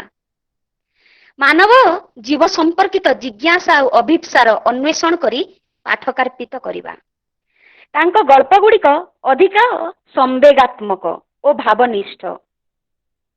ପୁଣି ନିଜସ୍ୱ ଅନୁଭବ, ତୀବ୍ର ଜୀବନାନୁଭୂତି ଓ ଅତ୍ୟଧିକ ଜୀବନ ପ୍ରିୟତାର ଉଷ୍ମ ଆବେଗ ତାଙ୍କର ଗଳ୍ପ ଗୁଡ଼ିକରେ ରହିଛି ଏବଂ ସେ ସମସ୍ତ ମିଶି ତାଙ୍କ ଗଳ୍ପ ଗୁଡ଼ିକୁ କରିଛି ଅଧିକରୁ ଅଧିକ ଜୀବନନିଷ୍ଠ। ଆଲୋଚ୍ୟ ଗଳ୍ପ ସଂକଳନ ଯାହାକୁ ମୁଁ ଆଲୋଚନା କରୁଛି ସମ୍ବିତ ମିଶ୍ର ପାଖେ ମୁଁ ନଥିଲା ବେଳେ ତାହା ତାଙ୍କର ଦ୍ୱିତୀୟ ଗଳ୍ପ ସଂକଳନ। ସେଥିରେ ସର୍ବମୋଟ 10ଟି ଗଳ୍ପ ରହିଛି। ଏଇ ଯେମିତି ସମ୍ବିତ ମିଶ୍ର ପାଖେ ମୁଁ ନଥିଲା ବେଳେ ସେ ମୁଁ ଆଉ 2 ଘଣ୍ଟାର ଆଳାପ, ମା ବିନୁ ଆଉ ବିଲେଇ, ମୁଁ ଗାଁକୁ ଫେରିଲା ପରେ ଭିଜି ଯାଇଥିବା ସନ୍ଧ୍ୟାଟା, ମୁଠାଏ ସୁଯୋଗର ବ୍ୟଥା, ମା, ଲବାଡ, ଦୋହଳୁଥିବା ଅଳନ୍ଧୁ ଆଉ ମୁଁ ଏବଂ ଶିକ୍ଷା, ଏମିତି 10ଟି ଗଳ୍ପ ରହିଛି। ପ୍ରତ୍ୟେକ ଗଳ୍ପର ଭାବଧର୍ମ ଅତ୍ୟନ୍ତ ହୃଦୟସ୍ପର୍ଶୀ। ସାମ୍ପ୍ରତିକ କ୍ଷୁଦ୍ର ଗଳ୍ପରେ ଯେଉଁ ପ୍ରକାଶିତ କାବ୍ୟିକତା ଆବେଦନ ଯୋଉ ଏବେ ଗଳ୍ପ ଗୁଡ଼ିକରେ ଆମେ ଦେଖିବାକୁ ପାଉଛୁ ତାହା ତାଙ୍କ ଗଳ୍ପରେ ରହିଛି ଏବଂ ତାକୁ ବାସ୍ତବ ଧର୍ମୀ ବି କରିଛି। ଏଇଠି ପ୍ରଫେସର ବୈଷ୍ଣବ ଚରଣ ଶ୍ରାବଣଙ୍କର ଗୋଟେ କଥା ମନକୁ ଆସେ। ଆଜିର ଗାଳ୍ପିକ ଯେତିକି ମଣିଷର ଅବଚେତନ ମନର ରହସ୍ୟକୁ ଉନ୍ମୋଚନ କରିବା ପାଇଁ ଚେଷ୍ଟା କରୁଛି, ସେତିକି ସେ କାବ୍ୟିକ ଭାବାବେଗକୁ ସମନ୍ୱୟ କରୁଛି ତାର କ୍ଷୁଦ୍ର ଗଳ୍ପରେ। ଏଇ କଥାଟି ଆମେ ଗାଳ୍ପିକା ପାରମିତା ଷଡ଼ଙ୍ଗୀଙ୍କର ଗଳ୍ପରେ ଦେଖିବାକୁ ପାଇଲୁ। ତାଙ୍କର ସଂକଳନର ପ୍ରଥମ ଗଳ୍ପ ସମ୍ବିତ ମିଶ୍ର ପାଖେ ମୁଁ ନଥିଲା ବେଳେ, ଯାହାକୁ ନେଇ ସଂକଳନର ନାମକରଣ ହେଇଛି। ଗଳ୍ପର ଭାବ ଭାଷା ବହୁତ ସୁନ୍ଦର, ଢଳ ଢଳ ଛଳ ଛଳ ସରଳ ଭାଷା, ଯାହାକି ପାଠକ ସହଜରେ ତାକୁ ଉପଲବ୍ଧି କରିପାରିଥାଏ, ସତେକି ଯେମିତି କାବ୍ୟିକତାରେ ପରିପୁଷ୍ଟ। ତାଙ୍କର ଗଳ୍ପଟି ତାଙ୍କର ଏଇ ସମ୍ବିତ ମିଶ୍ର ପାଖେ ମୁଁ ନଥିଲା ବେଳେ ଗଳ୍ପରେ ଆମେ ସାମ୍ପ୍ରତିକ ସମସ୍ୟାକୁ ଦେଖିବାକୁ ପାଇଥାଉ। ଖୁବ ସୁନ୍ଦର ଭାବରେ କରିପାରିଛନ୍ତି ବୋଲି ମନେ ହୁଏ। ତତ୍ସଙ୍ଗେ ସଙ୍ଗେ ଏଥିରେ ତାଙ୍କର ରହିଛି ଏଇ ଗଳ୍ପରେ ଗୋଟେ ନାରୀର ମନୋଗହନକୁ ବିଶ୍ଳେଷଣ କରିବା। ଗୋଟେ ନାରୀ କେଉଁଭଳି ପରିସ୍ଥିତିରେ କେମିତି ସେଭଳି ସେ ଗୋଟେ କ୍ଷୁଦ୍ର ଗ୍ରାମରୁ ଆସି ସହରାଭିମୁଖୀ ହେଇଛି ଏବଂ ପରିସ୍ଥିତିର ଚାପରେ ସେ ଯାହା କିଛି ଉପଲବ୍ଧି କରିଛି ତାର ବି ସୁନ୍ଦର ଉପସ୍ଥାପନା ସେ କରିଛନ୍ତି। ଏଇ ଗଳ୍ପରେ ପୁଣି ଆଉ ଗୋଟିଏ କଥା ମୁଁ ଦେଖିବାକୁ ପାଇଲି, ଯାହା ଦିନେ ଏଡୱାର୍ଡ ଡୁଜାରଡିନ୍ ପାଶ୍ଚାତ୍ୟ ଦାର୍ଶନିକ ଜଣେ ଦ ସାଇକୋଲୋଜିକାଲ ନୋଭେଲରେ ତାଙ୍କର ଲେଖିଥିଲେ, it response essentially to the conception which we today of poetry. ଯେ ଆଜିର ଉପନ୍ୟାସ ହେଉକୁ ଗଳ୍ପରେ ଗୋଟେ ଫ୍ଲୋ ଥାଏ ଏଇ ସାମ୍ପ୍ରତିକ ସମସ୍ୟାକୁ ନେଇକି, ଯାହାକି ଗାଳ୍ପିକା ପାରମିତାଙ୍କର ତାଙ୍କର ଗଳ୍ପରେ ମୁଁ ଦେଖିବାକୁ ପାଇଲି। ତାପରେ ମୁଁ ଏଥିରେ ଆହୁରି ଦେଖିବାକୁ ପାଇଲି ଯେ ଏଇ ଯେମିତି ସେ ଉପସ୍ଥାପନା କରିଛନ୍ତି, ଗଳ୍ପ ନାୟିକା ଜଣେ ଡାକ୍ତରୀ ପଢିବା କାଳରେ ମନ୍ତ୍ରୀ ପୁଅ ସମ୍ବିତ ମିଶ୍ର ଓ ଗଳ୍ପ ନାୟିକାଙ୍କ ଆକର୍ଷଣ ବେଶ ସୁଦୃଢ ହୋଇଥିଲା। ମାତ୍ର ସମ୍ବିତଙ୍କ ବ୍ୟବହାର କାର୍ଯ୍ୟକଳାପକୁ ଯଥୋପଚିତ ମନେ ନକରି ନାୟିକା ଦୂରେଇ ଯାଇଥିଲେ ସମ୍ବିତଙ୍କ ଠାରୁ। ଧନିକ ଯୁବକଙ୍କ ରହଣୀ ସହଣୀ ଜଣେ ଗ୍ରାମ୍ୟ ଗରିବ ଯୁବତୀଙ୍କୁ ଭଳି ଯିବାରେ ସହାୟକ ହୋଇପାରିନି। ପରୀକ୍ଷାର ଶେଷ ଦିନରେ ସମ୍ବିତଙ୍କ ବନ୍ଧୁ ମିଳନ ବା ପାର୍ଟିରେ ନାୟିକାଙ୍କୁ ଡ୍ରଗ୍ସ ଦେବା କଥା ଗଳ୍ପର ପରିସମାପ୍ତିରେ ନାୟିକା ଜାଣିଛନ୍ତି। ନାୟିକା ଆଦୌ ଗ୍ରହଣ କରିପାରିନାହାନ୍ତି ସମ୍ବିତକୁ, ସେଇଥିପାଇଁ ଗଳ୍ପର ନାଁ ବି ହେଇଛି ସମ୍ବିତ ମିଶ୍ରଙ୍କ ପାଖେ ମୁଁ ନଥିଲା ବେଳେ। କାରଣ ଗଳ୍ପ ନାୟିକା କେବେ ବି ସମ୍ବିତଙ୍କ ପାଖରେ ନାହାନ୍ତି, କାରଣ ଅତୀତରେ ବି ସେ ଜଣେ କ୍ଷୁଦ୍ର ଗ୍ରାମରୁ ଆସିଛନ୍ତି ଏବଂ ପାଠ ପଢାରେ ନିଜକୁ ସେ କନସେନଟ୍ରେଟ କରିଛନ୍ତି। ପାଠ ପଢାରେ ନିଜେ କେମିତି ସେ ଉପରକୁ ଉଠିବେ, ପାଠ ପଢି ଭଲ ମଣିଷ ହେବେ, ସେଇ ଚିନ୍ତା ହିଁ ତାଙ୍କୁ ଘାରିଥିଲା। ହଁ, କିଛି ଦିନ ତାଙ୍କ ଭିତରେ ସେ ରୋମାଞ୍ଚ ଆସିଥିଲା, ପୁଲକାନୁଭୂତି ଆସିଥିଲା। ସେ ଭଲ ପାଇବାର ମୃଦୁ ପୁଲକକୁ ନିଜ ଭିତରେ ସେ ପାଇପାରିଥିଲେ। ସମ୍ବିତ ମିଶ୍ର ଯେତେବେଳେ ତାଙ୍କ ପଛରେ ପଛରେ ଧାଇଁଥିଲେ ଏହା ସମସ୍ତଙ୍କ ସହିତ ହେଇଥାଏ ଏବଂ ତାହା ଯୌବନ ରେ ସମସ୍ତେ ହିଁ ସେମିତି ଗୋଟେ ଆକର୍ଷଣ ଆସିଥାଏ। ସେଇଥିପାଇଁ ଗଳ୍ପ ପ୍ରାରମ୍ଭରେ ହିଁ ଗାଳ୍ପିକା ସୂଚିତ କରିଦେଇଛନ୍ତି ଯେ ଏଇଟା ଆକର୍ଷଣ କି ଭଲ ପାଇବା ତାକୁ ସେ ଆଜି ଯାଏ ଠଉରେଇ ପାରିଲେନି। ତେଣୁ ସେ ଆକର୍ଷଣ ଆଉ ଭଲ ପାଇବା ପ୍ରେମର କଥା ବି ଏଇଥିରେ ରହିଛି, ଯାହା ଗଳ୍ପଟିକୁ ଯେହେତୁ ଗଳ୍ପଟି ବହୁପ୍ରସ୍ଥ ଯୁକ୍ତ ହେଇଛି, ତା ଭିତରେ ପ୍ରେମ ରହିଛି, ଆକର୍ଷଣର କଥା ରହିଛି, ଯୁବପିଢି କେଉଁ ଭଳି ଉଦ୍ଭ୍ରାନ୍ତ ହେଇଯାଉଛନ୍ତି, ଯୁବପିଢି କେମିତି ଆଜିକାଲି ନିଜକୁ ଅଲଗା ରାସ୍ତାରେ ନେଉଛନ୍ତି ସେ ସମ୍ପର୍କୀୟ ଡ୍ରଗ୍ସ ନିଶାଖୋର ହବା କଥା ସେଇ କଥା ବି ରହିଛି। ଏବଂ ତାରି ଭିତରେ ଗୋଟିଏ କଥା ରହିଛି ଯେ ଗଳ୍ପ ନାୟିକା ନିଜକୁ କେମିତି କନସେନଟ୍ରେଟ କରିଦେଇ ନିଜକୁ କେମିତି ସେ ଆଗକୁ ବଢିଛନ୍ତି, ନାରୀଟିଏ କେମିତି ଆଗକୁ ବଢିଛି ସେଇ କଥାଟି ସବୁଠୁ ମତେ ବେଶୀ ଭାବରେ ଛୁଇଁଛି। କାରଣ ନିଜକୁ ମୁଁ ତାରି ଭିତରେ ପାଇଛି, ସେ ଗଳ୍ପ ଭିତରେ ମୁଁ ନିଜକୁ ପାଇଛି ଯେ କେମିତି ଆମେ ଯାହା କିଛି ପରିସ୍ଥିତି ଆସୁ କେମିତି ଆମେ ଆଗକୁ ବଢିବା, ଯେକୌଣସି ପରିସ୍ଥିତିରେ ଜୀବନକୁ ଆମେ ଆଗକୁ ଗତି କରେଇ ନେବା, ସେଇ କଥାଟି ମତେ ଖୁବ ଏଠି ଛୁଇଁଲା। ଏବଂ ଏଥିରେ ଆଉ ଗୋଟିଏ କଥା ଯେ ସେଇଠି ହଁ ଲାଷ୍ଟ କଥାଟି, ସମ୍ବିତ ପାଖରେ ସେ କେବେ ବି ନଥିଲେ, ଏବେ ବି ନାହାନ୍ତି କି କେବେ ବି ରହିବେନି। ହଁ ଏହା ସତ ଆଉ ବାସ୍ତବ ଯେ ଅତୀତରେ ସେ ନିଜକୁ ପାଠ ପଢାରେ କନସେନଟ୍ରେଟ କରିଥିଲେ ଏବଂ ମଝି ସ୍ଥାନରେ ଗଳ୍ପ ଯେତେବେଳେ ଆଗକୁ ଆଗକୁ ବଢୁଛି ମଝିରେ ଯେତେବେଳେ ସମ୍ବିତ ତାଙ୍କୁ ଡ୍ରଗ୍ସ ଦେଇଛନ୍ତି, ସେଇ ଡ୍ରଗ୍ସ ନେବା ବେଳେ ସେ କିଛି ଜାଣିପାରି ନାହାନ୍ତି କିନ୍ତୁ ତାଙ୍କୁ କିଛି ଗୋଟେ ଲାଗିଛି ଯେ ମୋ ସହିତ କିଛି ଗୋଟେ ହେଉଛି, ତେଣୁ ସେ ଦୌଡ଼ିକି ପଳେଇ ଯାଇଛନ୍ତି ଏବଂ ପରିଶେଷ ବେଳକୁ ସେ ତାଙ୍କ ଗାଁକୁ ପଳେଇ ଆସିଛନ୍ତି ଏବଂ ଗାଁରେ ତାଙ୍କୁ ଫୁଙ୍କା ଝୋଡ଼ା କରାହେଇଛି, କାରଣ କେହି ଜାଣିପାରି ନାହାନ୍ତି ଯେ ଝିଅ ସହିତ କଣ ହେଇଛି, ତାଙ୍କ ବାପା ମା ତାଙ୍କୁ ଫୁଙ୍କା ଝୋଡ଼ା କରିଛନ୍ତି। ଯେତେବେଳେ ପରିସମାପ୍ତିରେ ସେ ନିଜକୁ ଡାକ୍ତର ରୂପେ ପାଇଛନ୍ତି, ସେ ନିଜେ ଡାକ୍ତରୀ ହେଇଯାଇଛନ୍ତି, ସେତେବେଳେ ସେ ଜାଣିପାରିଛନ୍ତି ଯେ ସମ୍ବିତ ମିଶ୍ର ତାଙ୍କୁ ଡ୍ରଗ୍ସ ଦେଇଥିଲେ ଏବଂ ନିଜେ ସମ୍ବିତ ମିଶ୍ର ଆସିଥିଲେ, ସମ୍ବିତ ମିଶ୍ର ହସ୍ପିଟାଲକୁ ଆସିଛନ୍ତି ଏବଂ ସମ୍ବିତକୁ ସେ ଏଇଭଳି ରୋଗାକ୍ରାନ୍ତ ଅବସ୍ଥାରେ ଦେଖି ସେ ସେତେବେଳେ ଜାଣିପାରିଛନ୍ତି ଯେ ସମ୍ବିତ ଡ୍ରଗ୍ସ ନେଇଥିଲେ ଏବଂ ନିଜ ଜୀବନଟାକୁ ସମାପ୍ତି କରିଦେଇଥିଲେ। ଏଇଠି ସମ୍ବିତ ଚରିତ୍ରକୁ ବି ମୁଁ ଆନାଲିସିସ୍ କରିବି। ସମ୍ବିତ ଚରିତ୍ରଟି ଡ୍ରଗ୍ସ ନେବା ପଛରେ ବି ଗୁଡ଼ାଏ କାରଣ ରହିଛି। କାରଣ ସମ୍ବିତ ଜଣେ ଧନିକ ଯୁବକର ଜଣେ ଧନିକ ଯୁବକ, ସେ ମନ୍ତ୍ରୀ ପୁଅ, ମନ୍ତ୍ରୀଙ୍କ ପାଖରୁ ସେ ସବୁ କିଛି ପାଇଛନ୍ତି, ତାଙ୍କ ପାଖରେ ଅର୍ଥାଭାବ ନାହିଁ କିନ୍ତୁ ସେ ସ୍ନେହ ପାଇପାରି ନାହାନ୍ତି, ତାଙ୍କ ନିଜର ଇଚ୍ଛାଟାକୁ ସେ ଜାହିର କରିପାରି ନାହାନ୍ତି। କେବେ ଦିନେ ସେ ପେଣ୍ଟର ହେବାକୁ ଚାହିଁଛନ୍ତି, ପେଣ୍ଟର ହେଇ ସେ କଳାକାରଟିଏ ହେଇଥାନ୍ତେ। ଥରେ ପିକାସୋଙ୍କର କଥାକୁ ମୁଁ ନେବି ଏଠି। ଥରେ ପିକାସୋ ତାଙ୍କ ମାଙ୍କୁ କହିଲେ ଯେ ମା ମୁଁ ଡାକ୍ତର ହେବି। ମା କହିଲେ ତାହେଲେ ତୁ ସବୁଠୁ ବଡ ଡାକ୍ତର ହବୁ। ଆଚ୍ଛା କଥା ସେ କହିଲେ। ତାପରେ ପିକାସୋ କହିଲେ ମା ମୁଁ ଖେଳ ଖେଳିବି। ତାପରେ ମା କହିଲେ ନା ତୁ କ୍ୟାପ୍ଟେନ ହବୁ। ତାପରେ ପିକାସୋ ଏମିତି ବହୁତ ଗୁଡାଏ ଯେତେବେଳେ ଉପସ୍ଥାପନ କଲେ ତାଙ୍କ ମା ସବୁବେଳେ ତାଙ୍କୁ ହେଡ ଉପରେ ଦେଖିବାକୁ ଚାହିଁଲେ, ହେଡ ଭାବରେ, ମୁଖ୍ୟ ଭାବରେ। ପିକାସୋ ତାପରେ ଚିନ୍ତା କଲେ ମୁଁ କିଛି ହେବିନି, ମୁଁ କେବଳ ମାତ୍ର କଳାକାରଟିଏ ହେବି। ବାସ୍ତବରେ କଳାକାର ହେଲେ ଆଉ କିଛି ଦରକାର ପଡେନି, ସେ ଜଣେ ମାନେ ଶୁଦ୍ଧ ରୂପରେ ସମ୍ପୂର୍ଣ୍ଣ ରୂପରେ କଳାକାରଟିଏ ହେଇଯାଏ। ଆଉ ଏଠି ସମ୍ବିତ ବି ସେମିତି ହିଁ ଚାହିଁଥିଲେ କଳାକାରଟିଏ ହେବା ପାଇଁ, କିନ୍ତୁ ସେ ହେଇପାରି ନାହାନ୍ତି। ପରିସ୍ଥିତି ଚାପରେ ପିତାଙ୍କର ଇଚ୍ଛା ତାଙ୍କ ଉପରେ ଲଦି ଦିଆ ହେଇଛି ଏବଂ ଯୋଉଥିପାଇଁ ସେ ନିଜକୁ ଖୋଲି ପାରି ନାହାନ୍ତି ଏବଂ ସେ ଡ୍ରଗ୍ସର ସାହାରା ନେଇଛନ୍ତି। 1 ନମ୍ବର କଥା। 2 ନମ୍ବର କଥା, ଡ୍ରଗ୍ସ ପଛରେ ଆଉ ଗୋଟିଏ କଥା ଥିଲା, ସେ ଯେତେବେଳେ ଗଳ୍ପ ନାୟିକାଙ୍କୁ ଭଲ ପାଇ ବସିଛନ୍ତି, ସେ ଗୋଟିଏ କଥା ଏଠି ଗାଳ୍ପିକା ବି ତାଙ୍କ ଗଳ୍ପରେ ଲେଖିଛନ୍ତି ଯେ ସେ ଗୋଟିଏ ଜାଗାରେ କହିଲେ ଯେ ମୁଁ ଏଇଥିପାଇଁ ଗଳ୍ପ ନାୟିକାକୁ ଆପଣାର କରିପାରିଲିନି କାରଣ ଗଳ୍ପ ନାୟିକା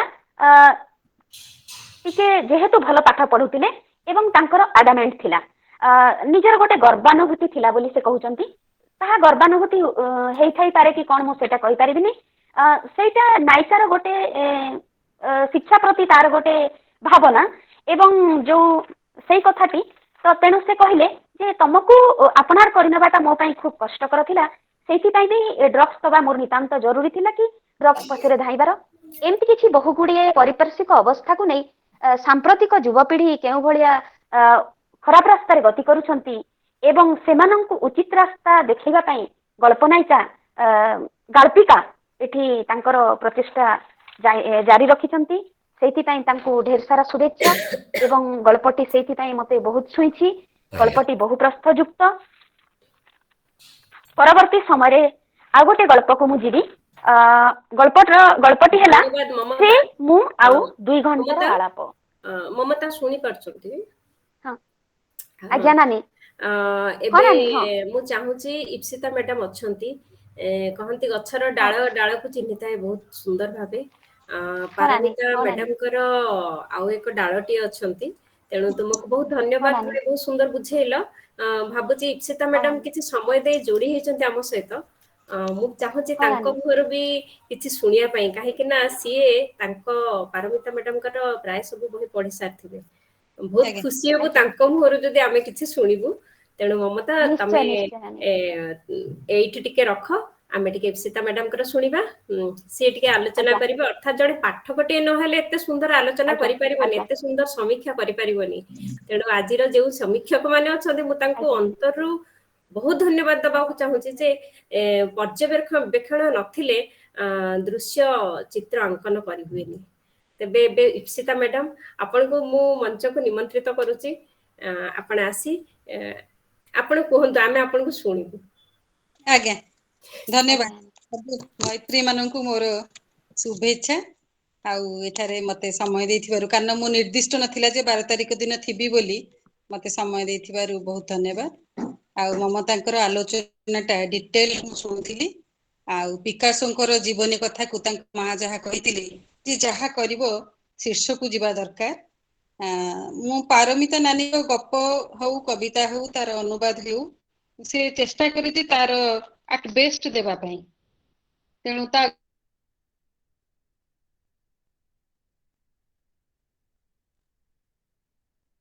ଗଳ୍ପର ମୁଁ ଆଉ ଡିଟେଲ ଯାଉନି, ମୁଁ ମୁଖ୍ୟ ମୁଖ୍ୟ ପଏଣ୍ଟ ଗୁଡାକ କହିବି।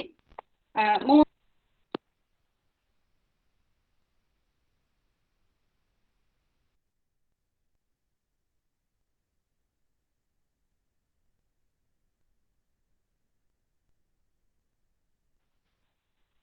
ଶୁଣି ହଉଛି ମତେ? ଶୁଣି ହଉଛି, ଆପଣଙ୍କର ବୋଧେ ଟିକେ ଲ୍ୟାକ୍ ହଉଛି ଭିଡିଓଟା। ଆଚ୍ଛା, ନାଇଁ ଅଡିଓ ଶୁଣୁଛି, ଶୁଭା ଯାଉଛି ଯଦି ଠିକ ଅଛି। ମୁଁ ଅଳ୍ପ ନାଇଁ କରି ଅଡିଓ କହିଦେଉଛି। ଭିଡିଓ ଲ୍ୟାକ୍ ହେଇଯାଉଛି, ତେଣୁ ଆପଣ କହିଚାଲନ୍ତୁ। ଆମେ ଶୁଣୁଛୁ। କଟି ଯାଉଛି, ତମେ ଟିକେ ଫୋନଟା ଛାଡ। ଏବେ ଅଡିବୁଲ ହଉଛି କି? ଆଜ୍ଞା। ଠିକ ଅଛି। ତାର ମୁଖ୍ୟ ପଏଣ୍ଟ ଗୁଡିକ ମୁଁ କେତେ ଗୁଡିଏ ପଏଣ୍ଟ କହୁଛି, 4ଟି ପଏଣ୍ଟ ମୁଁ ବାଛିଛି। ପ୍ରଥମ ହଉଛି, ସେ ତା ଗପରେ ସେ ଖୁବ ଛୋଟ ଛୋଟ କଥା ବା ଆଖ୍ୟାନକୁ ନେଇ ସୁନ୍ଦର ଭାବରେ ତାର ପରିଣତି ଯାଏ ସେ ନେଇଯାଇପାରେ ତା ଗପରେ। ଦ୍ଵିତୀୟ ହଉଛି ତା ଗପରେ ନାଟକୀୟତା, ଯୋଉଟା କି ଗଳ୍ପ ରଚନାର ମୁଖ୍ୟ ପୃଷ୍ଠଭୂମି କହିଲେ ଚଳେ। ଯୋଉ ନାଟକୀୟତା ବାନ୍ଧି ରଖେ ପାଠକକୁ। ସେ ଗଳ୍ପ ରଚନାରେ ନାଟକୀୟତା ତାର ଚମତ୍କାର। ଚମତ୍କାର ନାଟକୀୟ ଢଙ୍ଗରେ ସେ ଗପତକ ରଚନା କରିପାରେ। ଏବଂ ତାର ସମାପ୍ତି, ଗପର ସମାପ୍ତି ଯୋଉ କହୁଥିଲେ, ଶେଷ ହୁଏ ହଏଲ ନା ଶେଷ। ଆମେ ସେଇ ଗପର ସମାପ୍ତିରେ ହିଁ ଗୋଟେ ପାଠକ ବାରମ୍ବାର ବାରମ୍ବାର ମନେ ପକଉଥାଏ ତାର ଟ୍ରିଟମେଣ୍ଟ ଏବଂ ତାର ଏଣ୍ଡ। ତେଣୁ ତାର ସମାପ୍ତି ବି ଚମତ୍କାର। ମୁଁ କେତେ ଗୁଡିଏ ଗପର ଉଦାହରଣ ଦେବି, ଯଦି ପଢିଥିବେ। ତାର ପ୍ରଥମ ଗପ ସଂକଳନ ସମ୍ପର୍କର ପାହାଚରୁ ଓହ୍ଲେଇଲା ପରେ, ସେଠି ହଉଛି ନୀଳ, ଗୋଟେ ଚମତ୍କାର ଗପ। ପ୍ରଥମ ଗପ ମୁଁ ପଢିଥିଲି, ଆଶ୍ଚର୍ଯ୍ୟ ହେଇଯାଇଥିଲି, ଚକିତ ହେଇଯାଇଥିଲି ଯେ ଏତେ ସୁନ୍ଦର ଗପ ନୀଳ। ଅନେକ ଦିନ ତଳେ କେବେ କାହାର ଗୋଟେ ଗପ ପଢିଥିଲି, କିନ୍ତୁ ତା ନୀଳ ଭଳିଆ ଗପ ମୁଁ ଏତେ ସୁନ୍ଦର ଗପ ପାଇନଥିଲି। ଆଉ ଗୋଟେ ଗପ ଦେଖିଥିଲି, ଭ୍ରମିତ ସମ୍ପର୍କ। ରିଲେସନସିପ, ସମଲିଙ୍ଗୀ ନାରୀ ସମଲିଙ୍ଗୀ ସମ୍ପର୍କ ଉପରେ ବୋଧହୁଏ ଓଡିଆ ସାହିତ୍ୟରେ ମୁଁ ପ୍ରଥମ ଗପ ପଢିଥିଲି। ତାପରେ ଅନେକ କିଛି ଗପ ଆସିଲା, କିନ୍ତୁ ଲେସବିଆନ ଉପରେ ସେଟା ଗୋଟେ ପ୍ରଥମ ଗପ ମୁଁ ପଢିଥିଲି ଓଡିଆ ସାହିତ୍ୟର ହବ। ତାପରେ ଏବେ ପଢିଲି ଗୋଟେ ଚିଠି। ଏମିତି ଅନେକ ଗପ ଅଛି। ଆଉ ଗୋଟେ ଯୋଉ ଫୁଲ ତୋଳୁଥିଲା ଗୋଟେ ସ୍ତ୍ରୀ ଲୋକଟିଏ, ସେଟା ମୁଁ ମନେ ପକେଇ ପାରୁନି ତାର ନାଁ ଟା କଣ? ଫୁଲ ତୋଳୁଥିଲା ସ୍ତ୍ରୀ ଲୋକଟିଏ ଏବଂ ବୁଢୀଟି ତାକୁ ମନା କରିଛି ଗୁରୁବାର ଆଜି ନିଅନି ବୋଲି। ଏବଂ ସେ ପରିପ୍ରେକ୍ଷୀରେ ଯୋଉ ତାର ଶେଷଟା ହେଇଛି ଏଣ୍ଡିଂଟା କଣ ନା ଶାଶୁଟି ଫୁଲ ଜଗୁଛି ନହେଲେ ବୋହୂ ତାକୁ ପାଟି କରିବ। ଏଇ ପ୍ରକାରର ଚମତ୍କାର ଏଣ୍ଡିଂ ଏବଂ ଗୋଟେ ଆବେଗ ଥାଏ ପ୍ରତ୍ୟେକ ଚରିତ୍ରଙ୍କ ସହିତ ଗୋଟେ ଆବେଗିକ ସମ୍ପର୍କରେ ଯୋଡି ହେଇଯାଏ ପାଠକଟି। ମୁଖ୍ୟତଃ ଏଇ ଭାବ ପାଇଁ ମତେ ତାର ଗପ ଗୁଡିକ ଭଲ ଲାଗେ ଏବଂ ଏହା ବି କହିବି ଯେ କବିତା ସେ ଲେଖେ, କବିତା ଅନୁବାଦ କରେ, ଗପ ଲେଖେ, କିନ୍ତୁ ଏ ତିନିଟା ବିଭାଗ ଭିତରେ ମତେ ସେ ଗପରେ ଖୁବ ସ୍ୱଚ୍ଛନ୍ଦ ଲାଗେ ଏବଂ ମୁଁ ତାର ଗପ ପଢିବାରେ ବହୁତ ଭଲ ପାଏ। ତା କବିତା କି ତାର ଅନ୍ୟ ରାଇଟିଂ ଅପେକ୍ଷା ମତେ ତାର ଗପ ପଢିବାକୁ ଭଲ ଲାଗେ। ଆଉ ଏ ଗପ ଲେଖିବାର ଇଏଟା ତାର ପିଲା ବେଳୁ, ସେ ଯେତେବେଳେ ବାଣୀ ବିହାରରେ ପଢୁଥିଲା ସେ ଆସେ ଫିଲ୍ମ ଦେଖିକିରି, ଆମେ ନିମାପଡାରେ ରହୁଥିଲୁ, ସେ ଭୁବନେଶ୍ୱରରେ ଫିଲ୍ମ ଦେଖିକି ଆସେ ଏବଂ ସିଏ ଏମିତି ଆମ ପାଖରେ ବର୍ଣ୍ଣନା କରେ ସେ ଫିଲ୍ମକୁ ଯେ ଆମକୁ ଲାଗେ ଯେ ମୁଁ ସତରେ ଯେମିତି ଦେଖିଦେଇଛୁ ଏ ଫିଲ୍ମ ଗୁଡାକ। ଆମେ ତାପରେ ଆଉ ଯେତେବେଳେ ଫିଲ୍ମ ଦେଖୁ ଆମକୁ ଆଉ ମଜା ଲାଗେନି, କାରଣ ନାନୀ ଏତେ ପ୍ରାଞ୍ଜଳ ଭାବରେ ଗୋଟି ଗୋଟି ସିନ୍ ବର୍ଣ୍ଣନା କରିଥାଏ ଆମକୁ ଆଉ ଫିଲ୍ମ ଦେଖିବାର ଇଚ୍ଛା ହୁଏନି। ତେଣୁ ସେ କଥନ ଶୈଳୀଟା ତାର ଏତେ ସୁନ୍ଦର ଯେ ତାର ସେ ପାଠକକୁ ବାନ୍ଧି ରଖେ ଏବଂ ଆଖି ସାମ୍ନାରେ ସେ ଦୃଶ୍ୟ ଗୁଡାକ ଯେମିତି ଗୋଟି ଗୋଟି ହେଇକିରି ଫିଲ୍ମ ଟାଇପର ସେ ଆଖି ସାମ୍ନାରେ ଦେଖାଦିଏ। ଏଇଟା ବୋଧେ ଗୋଟେ ଗାଳ୍ପିକର ବା ଗାଳ୍ପିକାର ସବୁଠାରୁ ବଡ ଉପଲବ୍ଧି ବା ସବୁଠାରୁ ବଡ ଗୋଟେ ପ୍ରାପ୍ତି ଯେ ତାର ବର୍ଣ୍ଣନାକୁ ଆଖି ସାମ୍ନାରେ ଦୃଶ୍ୟମାନ ହେଇଯିବ। ଏତିକି କହିକି ମୋ କଥା ଏଇଠି ରଖୁଛି। ଆଉ ଜବାହର ଟନଲ ଉପରେ ଯଦି ଡିସ୍କସନ ହେଲା ମତେ କହିବେ, କାରଣ ଜବାହର ଟନଲ ଏବଂ ଅଗ୍ନିଶେଖଙ୍କ ସହିତ ବ୍ୟକ୍ତିଗତ ଭାବରେ ଜଡିତ ଆମେ ଦୁଇ ଭଉଣୀ, ଖୁବ ଅନ୍ତରଙ୍ଗ ଭାଗରେ ଜଡିତ। ସେ ତାଙ୍କ ଦୁଃଖ ଯନ୍ତ୍ରଣା ଆମକୁ ସବୁ ବର୍ଣ୍ଣନା କରନ୍ତି କେମିତି ସେ ବଞ୍ଚିଥିଲେ। ଜବାହର ଟନଲ ଡିସ୍କସନ ବେଳେ କହିବେ, ମୁଁ କହିବି। ସେ ବିଷୟରେ ବି ଟିକେ ଏଇଠି କହିଦିଅନ୍ତୁ, କାହିଁକି ନା ସେ ବିଷୟରେ ବି ଆଲୋଚନା ହେଇ ସାରିଲାଣି। ହେଇସାରିଲାଣି, ମୁଁ ଫୋନରେ ଟିକେ କଥା ହେଇଛି। ଜବାହର ଟନଲ ଯେତେବେଳେ ତାଙ୍କ ବହିଟା ଆମେ ପାଇବା ପୂର୍ବରୁ ତାଙ୍କ ସହିତ ଯେତେବେଳେ ଲିଙ୍କ ହେଲୁ ଅଗ୍ନିଶେଖଙ୍କ ସହିତ, ସେ ଜଣେ ବିରଳ ବ୍ୟକ୍ତିତ୍ବ ଏବଂ ତାଙ୍କର ଯୋଉ କାଶ୍ମୀରରେ ସେ କାଶ୍ମୀରକୁ ଛାଡିକିରି ସେମାନେ ଯେତେବେଳେ ରହିଲେ ଆସିକିରି ଜମ୍ମୁରେ ନିଜ ମାଟିକୁ ଛାଡିଲେ, ସେମାନଙ୍କ ପାଇଁ ସରକାର କରିଥିଲେ କଣ ନା 10x10 ଫୁଟର ଗୋଟିଏ ତମ୍ବୁ ଘର ଏବଂ ସେ ତମ୍ବୁ ଘରେ ସେମାନଙ୍କ ଜୀବନ କେମିତି ବନ୍ଦ ହେଇ ଚାଲିଲା ସେ କଥା ବର୍ଣ୍ଣନା କରିଥିଲେ। କାରଣ ବାପା ମା ମାନେ ପୁଅ ବୋହୂ ସମସ୍ତେ ସେଇଠି ରହିଲେ, ତେଣୁ ତାଙ୍କର ଆଉ ବଂଶ ବଢିଲା ନାହିଁ। ତ ସେଟା ଗୋଟେ ପ୍ରକାରାନ୍ତେ ଗୋଟେ ଷଡଯନ୍ତ୍ର ଥିଲା ଯେ କାଶ୍ମୀର ପଣ୍ଡିତ ମାନେ ତାଙ୍କର ବଂଶ କେମିତି ବନ୍ଦ ହେଇଯାଉ, ସେମାନେ କମିଯାଆନ୍ତୁ ତାଙ୍କ ସଂଖ୍ୟା, ସେମାନେ ଆଉ ବିଦ୍ରୋହ କରିପାରିବେନି, ସେମାନେ ନିଜ ସ୍ୱାର୍ଥ ପାଇଁ ହକ୍ ପାଇଁ ଲଢେଇ କରିପାରିବେ ନାହିଁ। ମୁଁ ତାପରେ ପଚାରିଲି, ମୁଁ ଭାଇ ସାହେବ ତାହେଲେ ଆପଣ ପାଠଶାଠ କେମିତି ପିଲାମାନେ ପଢିଲେ କେମିତି ଚାଲିଲା?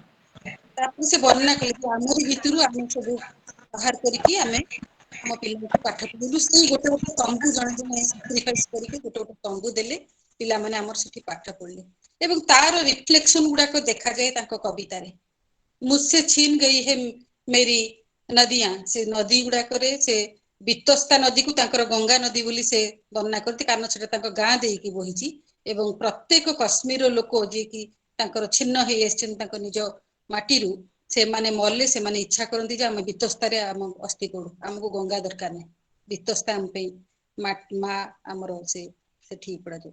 ଏବଂ ଯୋଉ ମା ର କ୍ଷୀର ମା କା ଦୁଧ, ମୁଁ ଗୋଟେ ଅନୁବାଦ କରିଥିଲି, ସେ ତ ନିଆଁ ଲଗେଇଦେଲା ଭଳିଆ କବିତା, ଦେହରେ ନିଆଁ ଲଗେଇଦେଲା ଭଳିଆ କବିତା, ଯେ ଯୋଉ ମୁସଲମାନ ମା ପାଖରୁ ମୁସଲମାନ ଛୁଆଟି କ୍ଷୀର ପିଇଛି, ଇଏ ବି କ୍ଷୀର ପିଇଛନ୍ତି, ସେ ଭଉଣୀ କି ମାରିବା ପାଇଁ କି ମୁସଲମାନ ମାନେ ଆସୁଛନ୍ତି, ଇଏ କେମିତି ତାଙ୍କୁ ରକ୍ଷା କରିବେ, ତା ମାଠୁ ଇଏ କ୍ଷୀର ପିଇଛନ୍ତି।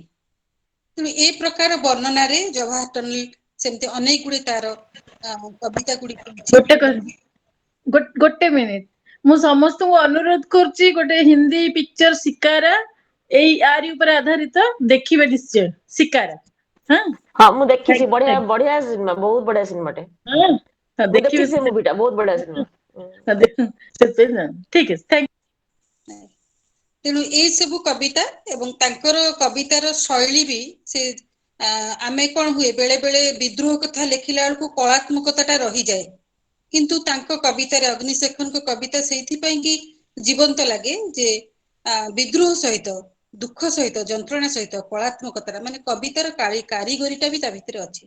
ଆଉ ସେଇଟା କେତେ ମାତ୍ରାରେ ବ୍ୟାହତ ହେଇଛି, ନିହାତି ଅନୁବାଦ କଲା ବେଳେ ତ ବ୍ୟାହତ କିଛି କିଛି ହବ, तार सौंदर्यटा किंतु पारमिता रानी बहुत चेष्टा करिछि भल भाबरे ताकू निभेई पारिछि बोली मोर विश्वास एवं बहिटी आदृत हो कांकी ना गोटे बढ़िया बहिटी से एति मु रहुछि ଆପଣଙ୍କୁ ବହୁତ ବହୁତ ଧନ୍ୟବାଦ ଆପଣ ସମୟ ଦେଇ ଆସିଲେ ଏବଂ ଏଠାରେ ସମସ୍ତେ ମଧ୍ୟ ଆସିଛନ୍ତି ମୁଁ ଚାହୁଁଛି ବର୍ତ୍ତମାନ ଯେତିକି ଜଣ ଅଛନ୍ତି ଆମେ ଗୋଟେ ଫଟୋଟେ ନେଇଯିବା ତାପରେ ଆମେ ଶ୍ୟାମଳୀ ଦିଦି ଅଛନ୍ତି ମ୍ୟାଡାମ ତ କହିବିନି ଶ୍ୟାମଳୀ ଦିଦି ଅଛନ୍ତି ତାଙ୍କଠୁ ଗୋଟେ ଅନୁବାଦ କବିତା ଆଉ କିଛି କଥା ଶୁଣିବା ଆଉ କିଛି ଟିକେ କଥା ହେବା ତାପରେ ଧନ୍ୟବାଦ ଅର୍ପଣ କରିକି ଆମେ ବନ୍ଦ କରିବା ଏବେ ଟିକେ ସମସ୍ତେ ନିଜ ନିଜ ଭିଡିଓଟା ଅନ୍ କରିଦିଅନ୍ତୁ ଗୋଟେ ଫଟୋ ନେଇଯିବା ଦିଦି ଆପଣ ବି ଓପନ୍ କରନ୍ତୁ କଳ୍ପନା ପରିଡ଼ା କିଏ ଅଛନ୍ତି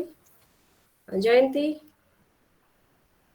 କେବଳ ମୈତ୍ରିକା ଲେଖିକାଟା ଛାଡ଼ି ଦେଇକି ସମସ୍ତେ ଟିକେ ଅନ୍ କରନ୍ତୁ ଜୟନ୍ତୀ ବେହେରା ମୁଁ ଅନ୍ କରିଦେଇଛି ହଁ ଅନ୍ କର ଭିଡିଓ ଅନ୍ କର ଗୋଟେ ଫଟୋ ନବା ଗ୍ରୁପ ଫଟୋଟେ ନବା ଶ୍ଵେତ ପଦ୍ମା ଅନ୍ କର ଶର୍ମିଷ୍ଠା ସାହୁ ଆଜ୍ଞା ଆଜ୍ଞା ହଁ ଶର୍ମିଷ୍ଠା ସାହୁ ଭିଡିଓ ଅନ୍ କର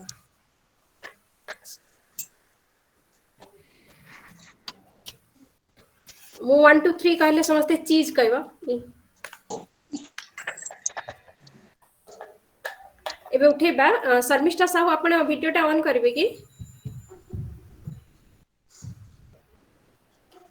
समस्तंको मुहरे सुंदर सुंदर हस मते देखा होची डन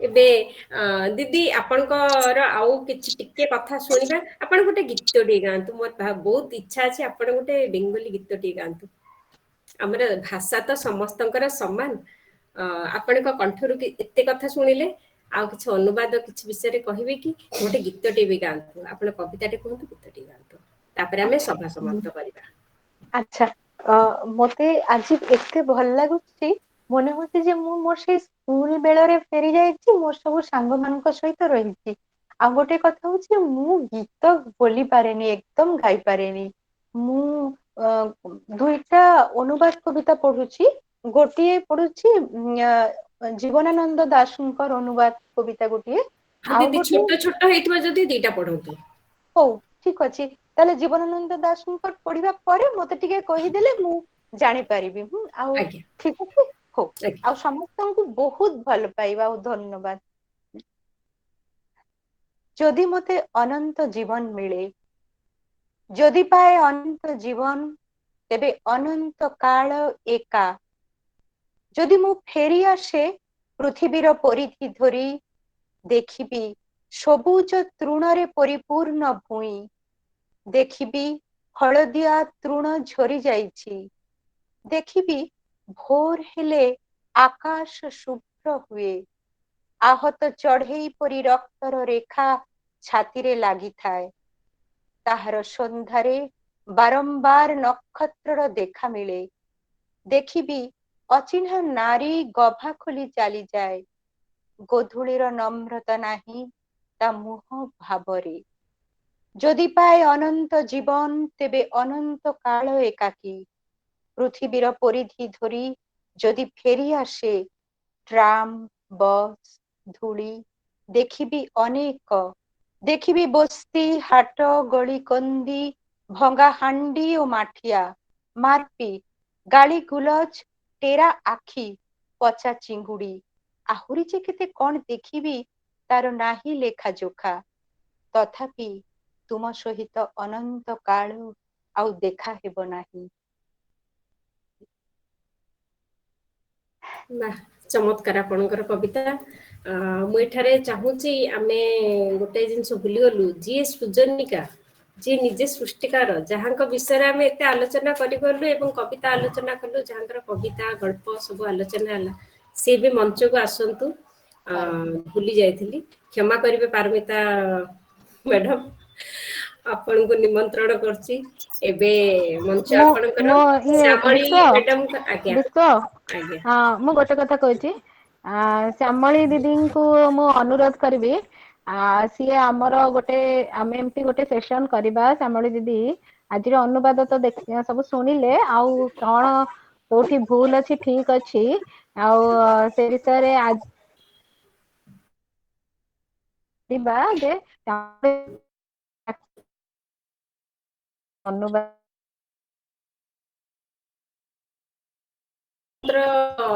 व्यवस्था भी करूछु हाँ गोटे अलगा गोटे आसर रखिबा नहीं नहीं से व्यवस्था होची तेणु मु चाहूची समस्त मैत्री जोग देले आमे आहुरी उत्साहित होंतु जे कहिबे तांको भी सुनिबा भी दरकार अछि तेणु करके आमे आगो को भी व्यवस्था टे करबा आज भी के विपद कहंतु हाँ आज तो सरी जीव समय सरी आसलानी पारमिता मैडम को मुझे डाकुची श्यामली मैडम आपको बहुत धन्यवाद आपण आमको एते समय दे पारले एबे पारमिता मैडम आपण आसंतु आपण को सृजनी यात्रा विषय किछि कहंतु बहुत बहुत धन्यवाद मोर या भितरे 4टी गल्प संकलन प्रकाशित होईची इप्सिता चाउ कहला प्रथम गल्प संकलन संपर्कर पाहचरू ओलेला परे द्वितीय मु नथिला बेले जहाकू ममता मैडम खूब सुंदर भाबरे समीक्षा कले ममता मैडम ठीक माने मो गपर ठीक मूल मंत्रटी को धरिथिले हाँ मो नायिका टिके आडामेंट थिला आडामेंट नहले निज जीवनर लक्ष्य को पाइबा पई कि से सेतिकी संघर्षमय थिला मते तांकर बहुत भल लागिला से गल्प संकलनटी रा ना होची मु नथिला बेले एथिरे सबु गपतक गोटे चरित्र आउ गोटे चरित्र पाखरे नथिला बेले जहा हुए से विषय मु कहबी ह्यूमन साइकोलॉजी विषय से संकलनटी तृतीय संकलन अंतराले जहार पांडुलिपिटी ब्रह्मपुर साहित्य परिषद तरफ पुरस्कृत होइतिला चतुर्थ गल्प संकलन विरोधाभास जोटा प्रकाशित होइतिला एबे मोर आउ गोटे मोर खुशीर सीमा नाही काहे कि ना मोर प्रथम हिंदी कविता संकलन इजिया मो हाथ को आसी गलानी एटा पर केतले हबा हाँ मोर अनुवाद कविता बही जवाहर टनल एई गुटी को मु अनुवाद करथिली मते एबे नमिता मैडम को कथा बहुत भाबरे ठीक लागिला कि ट्रांसलेशन लॉस जहा हुए जेमती इप्सिता भी कहिला जे आमे कोनोसी कविता आमे दीटा भाषा जानिचु किंतु कविर से हृदयर से समयर आवेग को आमे चिनी पुणी जते बेले आमे वर्णना करू निज भाषा रे लेखु सेटारे ट्रांसलेशन लॉस हुए सेति पय आमे ताको अनुसृजन कहूछु आ अनुवाद कहूनु से ट्रांसलेशन लॉस जते कम रही परिबो अनुवादिकार बा अनुसृजन करूथबा व्यक्तिर सेटा होची सबुठु बड़ दायित्व मु जेमती ऋषिकेश मल्लिकर टिके कविता कहिबी ए केमिति कथा नई थिबो पानी चबकेयाकू नथिबो खिए अन्य मनस्कता याकू अनुवाद कलाल को हिंदी रे मु आठेई पडिची गोटे अनुवादिका किंबा अनुवादक ही बुझी परिबो या भितरे केते संघर्ष करिबा को पड़े तेबे से जहा भी हो अनुवाद साहित्य आहुरी प्रचंड रूप रे अग्रसर हवा उचित से ताहाले केवल ओडिया भाषा बाहर को प्रचार प्रसार नुह अन्य भाषार भाव सामाजिक अवस्था भी आमे जानि परिबो तेबे ठीक अछि मु समस्त मु तो धन्यवाद देबी मु मोर अल्प वक्तव्य रखिबी आख पाखरे घटुथुबा घटना किछि कल्पना सह जेते बेले फेंटी हेई कि शब्द मानकु लोडे सेटा हुए साहित्यर एंतुड़ीशाला साहित्य माने सहित गप कविता कि उपन्यास जहा पाठकों को प्रभावित करे पढ़िला परे अनेक समय धरि तांको मस्तिष्क को आंदोलित करे किंबा हृदय रे कंटा फोड़िला परि मने हुए एई भलिया साहित्य समाजर वार्तावह हेई थाए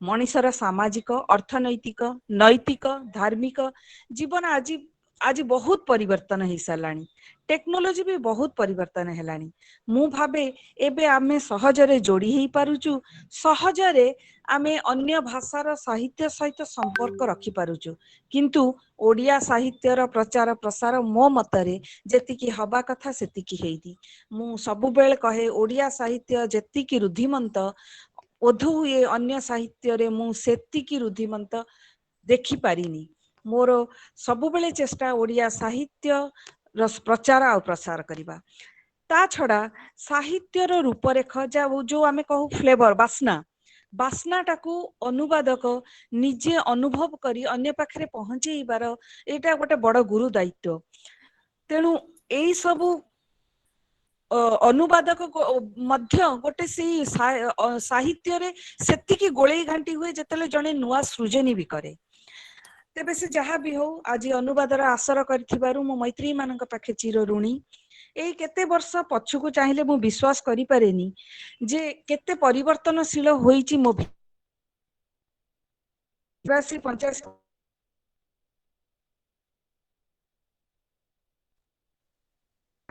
ତାପରେ ବାହା ଆଉ ପରେ ଇପ୍ସିତା ହଠାତ୍ କହିଲା ତୁ ତ ଲେଖୁଥିଲୁ କାହିଁ ଛାଡିଦେଲୁ, ପୁଣି ଲେଖେ। ମତେ ଲାଗିଲା ଗୋଟେ ସାଧନ ମିଳି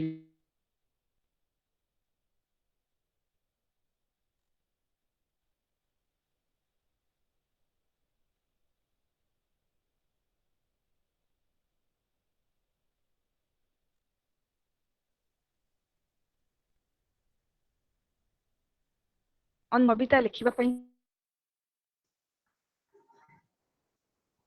ଆପଣଙ୍କର ଭଏସ ହ୍ୟାଙ୍ଗ ହେଇଯାଉଛି ପରିମିତା ଆପା। ଶୁଣା ଯାଉନି। ପରିମିତା ଆପା ଆପଣଙ୍କ ଭଏସ ହ୍ୟାଙ୍ଗ କବିତା ହେଇଯାଉଛି। କଟୁଛି ମେ ବି ନେଟୱାର୍କ ଇସ୍ୟୁ ପାଇଁ କଟୁଛି। ଆଜ୍ଞା ଏବେ ଶୁଣାଗଲା କି? ଶୁଣା ଯାଉଛି ନା ଟିକେ ଭଏସ ବ୍ରେକ୍ ହଉଛି? ଆଜ୍ଞା ପୁରା ଭଏସ ବ୍ରେକ୍ ହଉଛି, ହ୍ୟାଙ୍ଗ ହେଇଯାଉଛି ମଝିରେ ମଝିରେ, ଶୁଣା ଯାଉନି। ଆଚ୍ଛା ଆଚ୍ଛା ଓକେ ଓକେ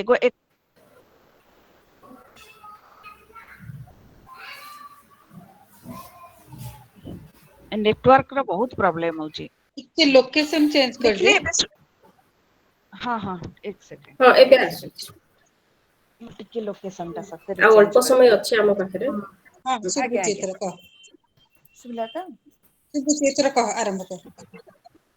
ହଁ ଠିକ ଅଛି। ଗପ ଲେଖିବା ପାଇଁ କି ଘଟୁଥିବା ସାମ୍ପ୍ରତିକ ଘଟଣା ର ଗଭୀରତାକୁ ଅନ୍ୱେଷଣ କରି ଉଦ୍ବେଳିତ ମନକୁ ବିଶ୍ଳେଷଣ କରି କଳ୍ପନାକୁ ମାପି ଚୁପି ଚରିତ୍ର ମାନଙ୍କୁ ଯଥାର୍ଥ ରୂପ ଦେବାକୁ ପଡିଥାଏ। ହେଲେ କବିତା ପାଇଁ ହୃଦୟର ଅଗଣିତ ପ୍ରତିଧ୍ୱନିକୁ ଚିହ୍ନଟ କରିବାକୁ ପଡେ। ମାଟିର ବାସ୍ନା ନେଇକି ଆକାଶରେ ଉଡିବାକୁ ପଡେ। ଏକଥା ସତ ଯେ ଗପ ହେଉ କି କବିତା ସେମାନେ ନିଜ ନିଜର ସମୟ ରୂପ ଓ ଶବ୍ଦ ମାନଙ୍କୁ ନେଇକିରି କାଗଜକୁ ଉତୁରି ଆସନ୍ତି। ତେଣୁ ଜବାହର ଟନଲ ଉପରେ ମୁଁ ଦିଟା ବାକ୍ୟ କହିବି। ଏଇ ସଂକଳନରେ ସ୍ଥାନ ପାଇଥିବା କବିତା ଗୁଡିକ ବିସ୍ଥାପନର ପୀଡା ଭୟ ଦୁଃଖ ମଧ୍ୟରେ ଆଶାର କ୍ଷୀଣ ଆଲୋକକୁ ନେଇକିରି ପ୍ରକାଶ ପାଇଛି। ଏହି କବିତା ସଂକଳନ ମାଧ୍ୟମରେ କାଶ୍ମୀର ପଣ୍ଡିତଙ୍କର ଗୋଟେ ସାମ୍ପ୍ରଦାୟିକ ଦ୍ଵାରା ପୀଡ଼ିତ ବିସ୍ଥାପିତ ଅବସ୍ଥାକୁ ମୁଁ ଚାହୁଁଥିଲି କି ଖାଲି ଓଡିଶା ନୁହଁ ଅନ୍ୟ ଭାଷାକୁ ବି ଯାଉ, କିନ୍ତୁ ଭଗବାନଙ୍କ କୃପାରୁ ଏହି ସଂକଳନଟି 20ଟି 12ଟା ଭାଷାରେ ପ୍ରକାଶିତ ହେଇସାରିଛି। ଏହି ସଂକଳନଟି କାଶ୍ମୀରର ଶ୍ରେଷ୍ଠ ପୁରସ୍କାର ପାଇବା ପାଇଁ କି ଯୋଗ୍ୟ ବିବେଚିତ ହେଇଥିଲା, କିନ୍ତୁ କବି ନିଜେ ଗ୍ରହଣ କଲେନି। ଗୁଜୁରାଟୀ ସାହିତ୍ୟ ଏକାଡେମୀ ର ପୁରସ୍କାର ପ୍ରାପ୍ତ ହେଇଛି, ଶ୍ରେଷ୍ଠ ଅନୁବାଦିକ ପୁରସ୍କାର ପ୍ରାପ୍ତ ହେଇଛି। ତେଣୁ ମୁଁ ଚାହୁଁଛି ସମସ୍ତେ ଏଇ କବିତା ବହିଟିକି ପଢିବା ଉଚିତ। ଅନୁବାଦ ଦ୍ଵାରା ଆମେ ଅନ୍ୟ ସମାଜର ସାମାଜିକ ଅବସ୍ଥା ତାର ରୂପରେଖକୁ ନିଜ ଭାଷାକୁ ନିଜ ଭାଷାର ବାସ୍ନା ଦେଇକି ଆଣିବା ସହ ଏସବୁ ଆମେ ଆମର ଭାଷାର ଲୋକମାନଙ୍କ ପାଠକ ମାନଙ୍କ ପାଖରେ ପହଞ୍ଚେଇ ପାରିଥାଉ। ତେବେ ଏଇ ସୃଜନୀ ସମୀକ୍ଷାରେ ମତେ ଆଜି ସ୍ଥାନ ଦେଇଥିବାରୁ ସବୁ ମୈତ୍ରୀ ମାନଙ୍କୁ ଧନ୍ୟବାଦ। ଆକ୍ଚୁଆଲି ମୁଁ ଧନ୍ୟବାଦ କହିବା ପାଇଁ ଚାହୁଁନି, କାରଣ ଇପ୍ସିତା ଭଳିଆ ସମସ୍ତେ ମୋର ସାନ ଭଉଣୀ କିମ୍ବା ମୋର ବଡ ଭଉଣୀ। ତେବେ ମୁଁ କହିବି ସଞ୍ଚାଳନରେ ବିଶ୍ୱଭାରତୀ ଲୋପାମୁଦ୍ରା ଆପଣଙ୍କର ସଞ୍ଚାଳନ ବହୁତ ଭଲ ଲାଗିଲା। ସମୀକ୍ଷାରେ ଆମର ଯେତେକ ମମତା ମ୍ୟାଡାମ ନନ୍ଦିତା ମ୍ୟାଡାମ ଆଉ ନମିତା ପାଇକରାୟ ମ୍ୟାଡାମ ଏମାନଙ୍କ ସହ କାହାକୁ ତ ତୁଳନା କରାଯାଇ ପାରିବନି। ସେମାନେ ତାଙ୍କ କ୍ଷେତ୍ରରେ ବହୁତ ଉତ୍କୃଷ୍ଟ। ଆଉ ସେମାନଙ୍କୁ ମଧ୍ୟ ବହୁତ ବହୁତ ଧନ୍ୟବାଦ। ଏଇ ସବୁଥିରେ ମତେ ପରିଶ୍ରମ ସେମାନେ ସବୁ କେତେ କରିଛନ୍ତି, ଆଉ ଏଇ ଆଜିର ଏଇ ପ୍ରୋଗ୍ରାମ ଟିକି କରିବା ପାଇଁ କି ଆପଣ ମାନେ କେତେ ପରିଶ୍ରମ କରିଛନ୍ତି ମୁଁ ନିଜେ ଅନୁଭବ କରିପାରୁଛି। ଶେଷରେ ଲକ୍ଷ୍ମୀ ନାନୀ, ମାନୁ ନାନୀ, ମୈତ୍ରେୟୀ ମାନଙ୍କୁ ଖୁବ ଖୁବ ଧନ୍ୟବାଦ। मते लागुची जेमती मु स्कूल पीटीएम रे बसिची आ मो पिला मानकर प्रशंसा सुनिकरी जेमती माँ माने गर्व अनुभव करती आ बर्तमान मु सेमिति गर्व अनुभव करूची। तेबे मते जदि 2 मिनिट देबे पढ़िबा पई चाहूथिले मैडम नंदिता मैडम घुंगी माँ कविता छोट कविताटे मु खाली सेतिकी आपण समस्त शुणेइबी। पढ़ंतु। घुंगी माँ कुहंती घुंगी थिला से किंतु चढ़ेईଙ୍କ सह कथा हुए थिला से।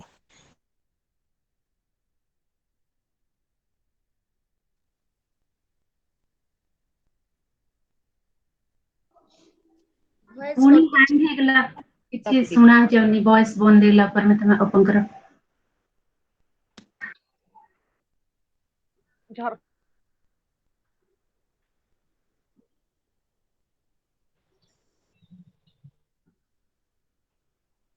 ଆଜ୍ଞା ଆପଣଙ୍କର ଭଏସ ଜମା ବି ଶୁଣା ଯାଉନି।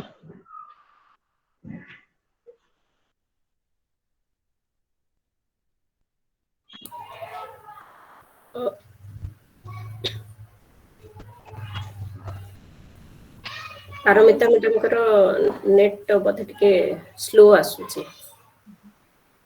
ତେବେ ଠିକ ଅଛି ଆମେ ଆଜିର କାର୍ଯ୍ୟକ୍ରମକୁ ଏଇଠି ଶେଷ କରିବା। ଲୋପା ଏଥର ତମେ ଆସ ମଞ୍ଚକୁ ଆସ। ଭୋଜିଟା ସରିବା ଉପରେ କ୍ଷୀରି ରସଗୋଲା ଆସିବ କି ନାଇଁ? ମିଠା ସ୍ୱର ମିଠା କଥା ମିଠା ବହୁତ ମନ ପ୍ରୋବ୍ଲେମ। ମିଠାରେ ଆମକୁ ଚନ୍ଦ୍ରା ମ୍ୟାଡାମ ଅଛନ୍ତି ନା ଏଇଠି ଶେଷ ଅଫଲାଇନ ହେଇଗଲେଣି? ମିଠା ନାନୀ ଚନ୍ଦ୍ରା ମ୍ୟାଡାମ ଅଛନ୍ତି କି? ଅଛନ୍ତି ଅଛନ୍ତି ଅଛନ୍ତି। ହଁ ସବୁଠୁ ମିଠା ଚନ୍ଦ୍ରା ମିଠା କଥା ମ୍ୟାଡାମ କହୁଥିବା ଏବେ ଡାକିବା ମଧୁରାଣୀ ଏବେ ଆପଣ ସମକକ୍ଷ କରିବା ଆଗକୁ ପାଇଁ। ନିଅନ୍ତୁ ମୋର ନେଟ୍ ବହୁତ ଆଜ୍ଞା ମ୍ୟାଡାମ। ମିତା ନାନୀ ଆପଣଙ୍କ ସ୍ୱାଗତ ଧନ୍ୟବାଦ ଦେବା ପାଇଁ। ନିଶ୍ଚୟ। କଥା ଏକ ନଦୀ ଯାହାର ଆରମ୍ଭ ଅଛି କିନ୍ତୁ ଶେଷ ନାହିଁ। ସୃଷ୍ଟିର ପ୍ରବାହ କାଳରୁ ନିରନ୍ତର ସେ ବହି ଚାଲିଛି ଯେ ବହି ଚାଲିଛି ଅସୀମ ଅନନ୍ତ ସମୁଦ୍ରକୁ ଖୋଜି ଖୋଜି। ଜୀବନର କଥା କଣ କେବେ ସରେ? ତେଣୁ କଥାର ବି ଜୀବନ ଅସରା, ଖୁବ୍ ନିଆରା, ଖୁବ୍ ଭିନ୍ନ। କଥାର ଜୀବନ ଭିତରେ ଥାଏ କଥା, ଆଉ ସେଇ କଥାକୁ କହନ୍ତି ମୈତ୍ରୀ।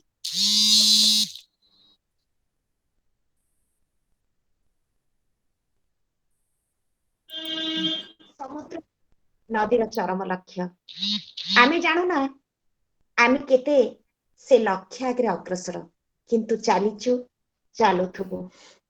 ତେଣୁ କଥାର ନଦୀ ନିରନ୍ତର ବହୁଥାଏ।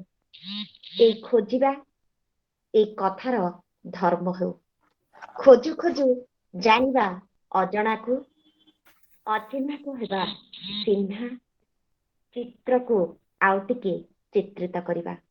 ସେଇ ଚିତ୍ର ଆଉ ଚରିତ୍ରର ଭାବ, ଭାଷା, ଭଙ୍ଗୀକୁ ନେଇ ଆମର ଏ ଯାତ୍ରା ଅବ୍ୟାହତ ରହୁ। ମୈତ୍ରୀର ଆଜିର ଆସର ତାରିଖ, ଲଗ୍ନ, ତିଥି ଟିକେ ଭିନ୍ନ ଥିଲା, ଟିକେ ନିଆରା ଥିଲା। ସେଇ କଥା ବିଶ୍ୱଭାରତୀ କହିଲେ। ସେ ଏକ ଅନନ୍ୟ ସୁଯୋଗ ଯାହା ମୈତ୍ରୀଙ୍କୁ ଏକାଠି କରିଛି। ବିଶ୍ୱଭାରତୀଙ୍କର ମୁଖଶାଳର ସ୍ୱାଗତିକା ଏବେ ବି ମନରେ ଦିକ୍ ଦିକ୍ କରି ଜଳୁଛି। ମୈତ୍ରୀ ସୁଚେତାଙ୍କର ଈଶ୍ୱରୀୟ ଆଭା ଏବେ ବି ଖୁବ୍ ଜୋରରେ ଜାବୁଡ଼ି ଧରିଛି ଆମକୁ। ଆଉ ପୂର୍ଣ୍ଣିମା, ଲୋପା ତାର ହସରେ, ତାର କଥାରେ, ତାର ଠାଣିରେ ସବୁଠି ଆମକୁ ଆବୋରି ନେଇଛି। ଶ୍ୟାମଳୀ ଅପାଙ୍କର ଆଦ୍ୟ ଉଚ୍ଚାରିତ ଶବ୍ଦ ସବୁ ହିଁ ଆଉ ଟିକେ ବେଶୀ ଗାଢ କରିଦେଲା। ଖୁବ୍ ଆପଣାର ଲାଗିଲେ। ମା ସରସ୍ୱତୀକୁ ସ୍ମରଣ କରି ଯେତେବେଳେ ଓଡ଼ିଆ ବର୍ଣ୍ଣବୋଧର ଅକୁ ସେ ଆରମ୍ଭ କରିଥିଲେ, ତାଙ୍କୁ ସେଇ ବର୍ଣ୍ଣବୋଧ ହିଁ ଆଜି ଏଇଠି ପହଞ୍ଚେଇଛି। ତାଙ୍କର ଯାତ୍ରା ଆହୁରି ଆହୁରି ସୁଦୂର ପ୍ରସାରୀ ହେଉ। ଯେଉଁ ମୈତ୍ରୀ ମାନେ ଆଜି କବିତା ପଢିଲେ, ସେମାନଙ୍କ ବିଷୟରେ କହିବା ପାଇଁ ମୋ ପାଖରେ ଶବ୍ଦ କମ୍ ପଡେ। ସେଇମାନଙ୍କୁ କଣ ଧନ୍ୟବାଦ ଦେଇ ହୁଏ? କେବଳ ଆପଣାର ଭାବି ଆଉ ଟିକେ ଗାଢ ହେଇ ଲାଗିଲୁଗି ବସିଯିବାକୁ ଇଚ୍ଛା ହୁଏ। ତେଣୁ ଅପେକ୍ଷା ତ ନିଶ୍ଚୟ ରହିବ ଆରଥରକୁ। तेबे जो समीक्षक माने समीक्षा करुथिले नमिता अपांकर उपस्थिति ही यथेष्ट तांकर कथार मौलिकता ही तांको भिन्न करी रखे। नंदिता अपा कथा देई गले घोंगी माँ को नहीं गल्पटिए लिखिबे एहा कण मैत्रीर एक भाव्य प्रीति नुहे एक आलक्ष्य नुहे आ ममता प्रियदर्शिनी मामी तार पाठकीय अनुभूति बांटुथिला। इप्सिता मैडम तांको कथा घर कथा नानी कथा बाणी विहार कथा सबको उज्जीवित करदेले। समस्तंको आम परिवार तरफ अंतर भरा धन्यवाद दिए। किंतु परदा आढ़ुआड़े पर्दा पछाड़े अनेक मैत्री अछंती जेमिति कि खूब व्यस्त जीवन रो किछिटा मुहूर्त को जबरदस्त आम मार्फत रे लिखि नियंती लक्ष्मी नानी आउ मानु। पछाड़े सुजातांकर ठाणी आमको काम करने को सब बेले सुजोग दे थाए। तेबे कथा सरे नहीं कथा चालू थाउ अव्याहत रहू थाउ। आज आसर एक भिन्न आसर नियारा आसर निश्चित भाव समस्त मन भितर एमती दिक दिक ही जली थाउ। ये अनुवाद साहित्य आमको प्रेरणा दो थाउ आहुरी आहुरी अनुवाद करने को।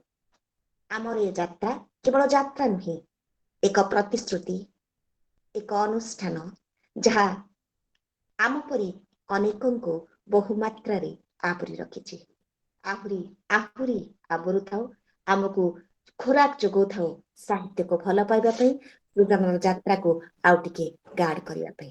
एठारे उपस्थित थिबा प्रत्येक सृजन प्राण को ए परिवार तरफ सब मैत्री मानक तरफ स्नेह श्रद्धा सदिच्छा आउ भल पाइबा। आज दिन मन रहू समस्ते खुशी रे रुहंतु। आगामी आसर पर्यंत निजे निजे सुस्थ रही अन्य मीता पट्टनायक धन्यवाद। नमस्कार नमस्कार समस्त को बहुत धन्यवाद। खूब सुंदर आज आसर बहुत खुशी हेली। आज समस्ते एथिरे भाग नै आज आसरटी को बहुत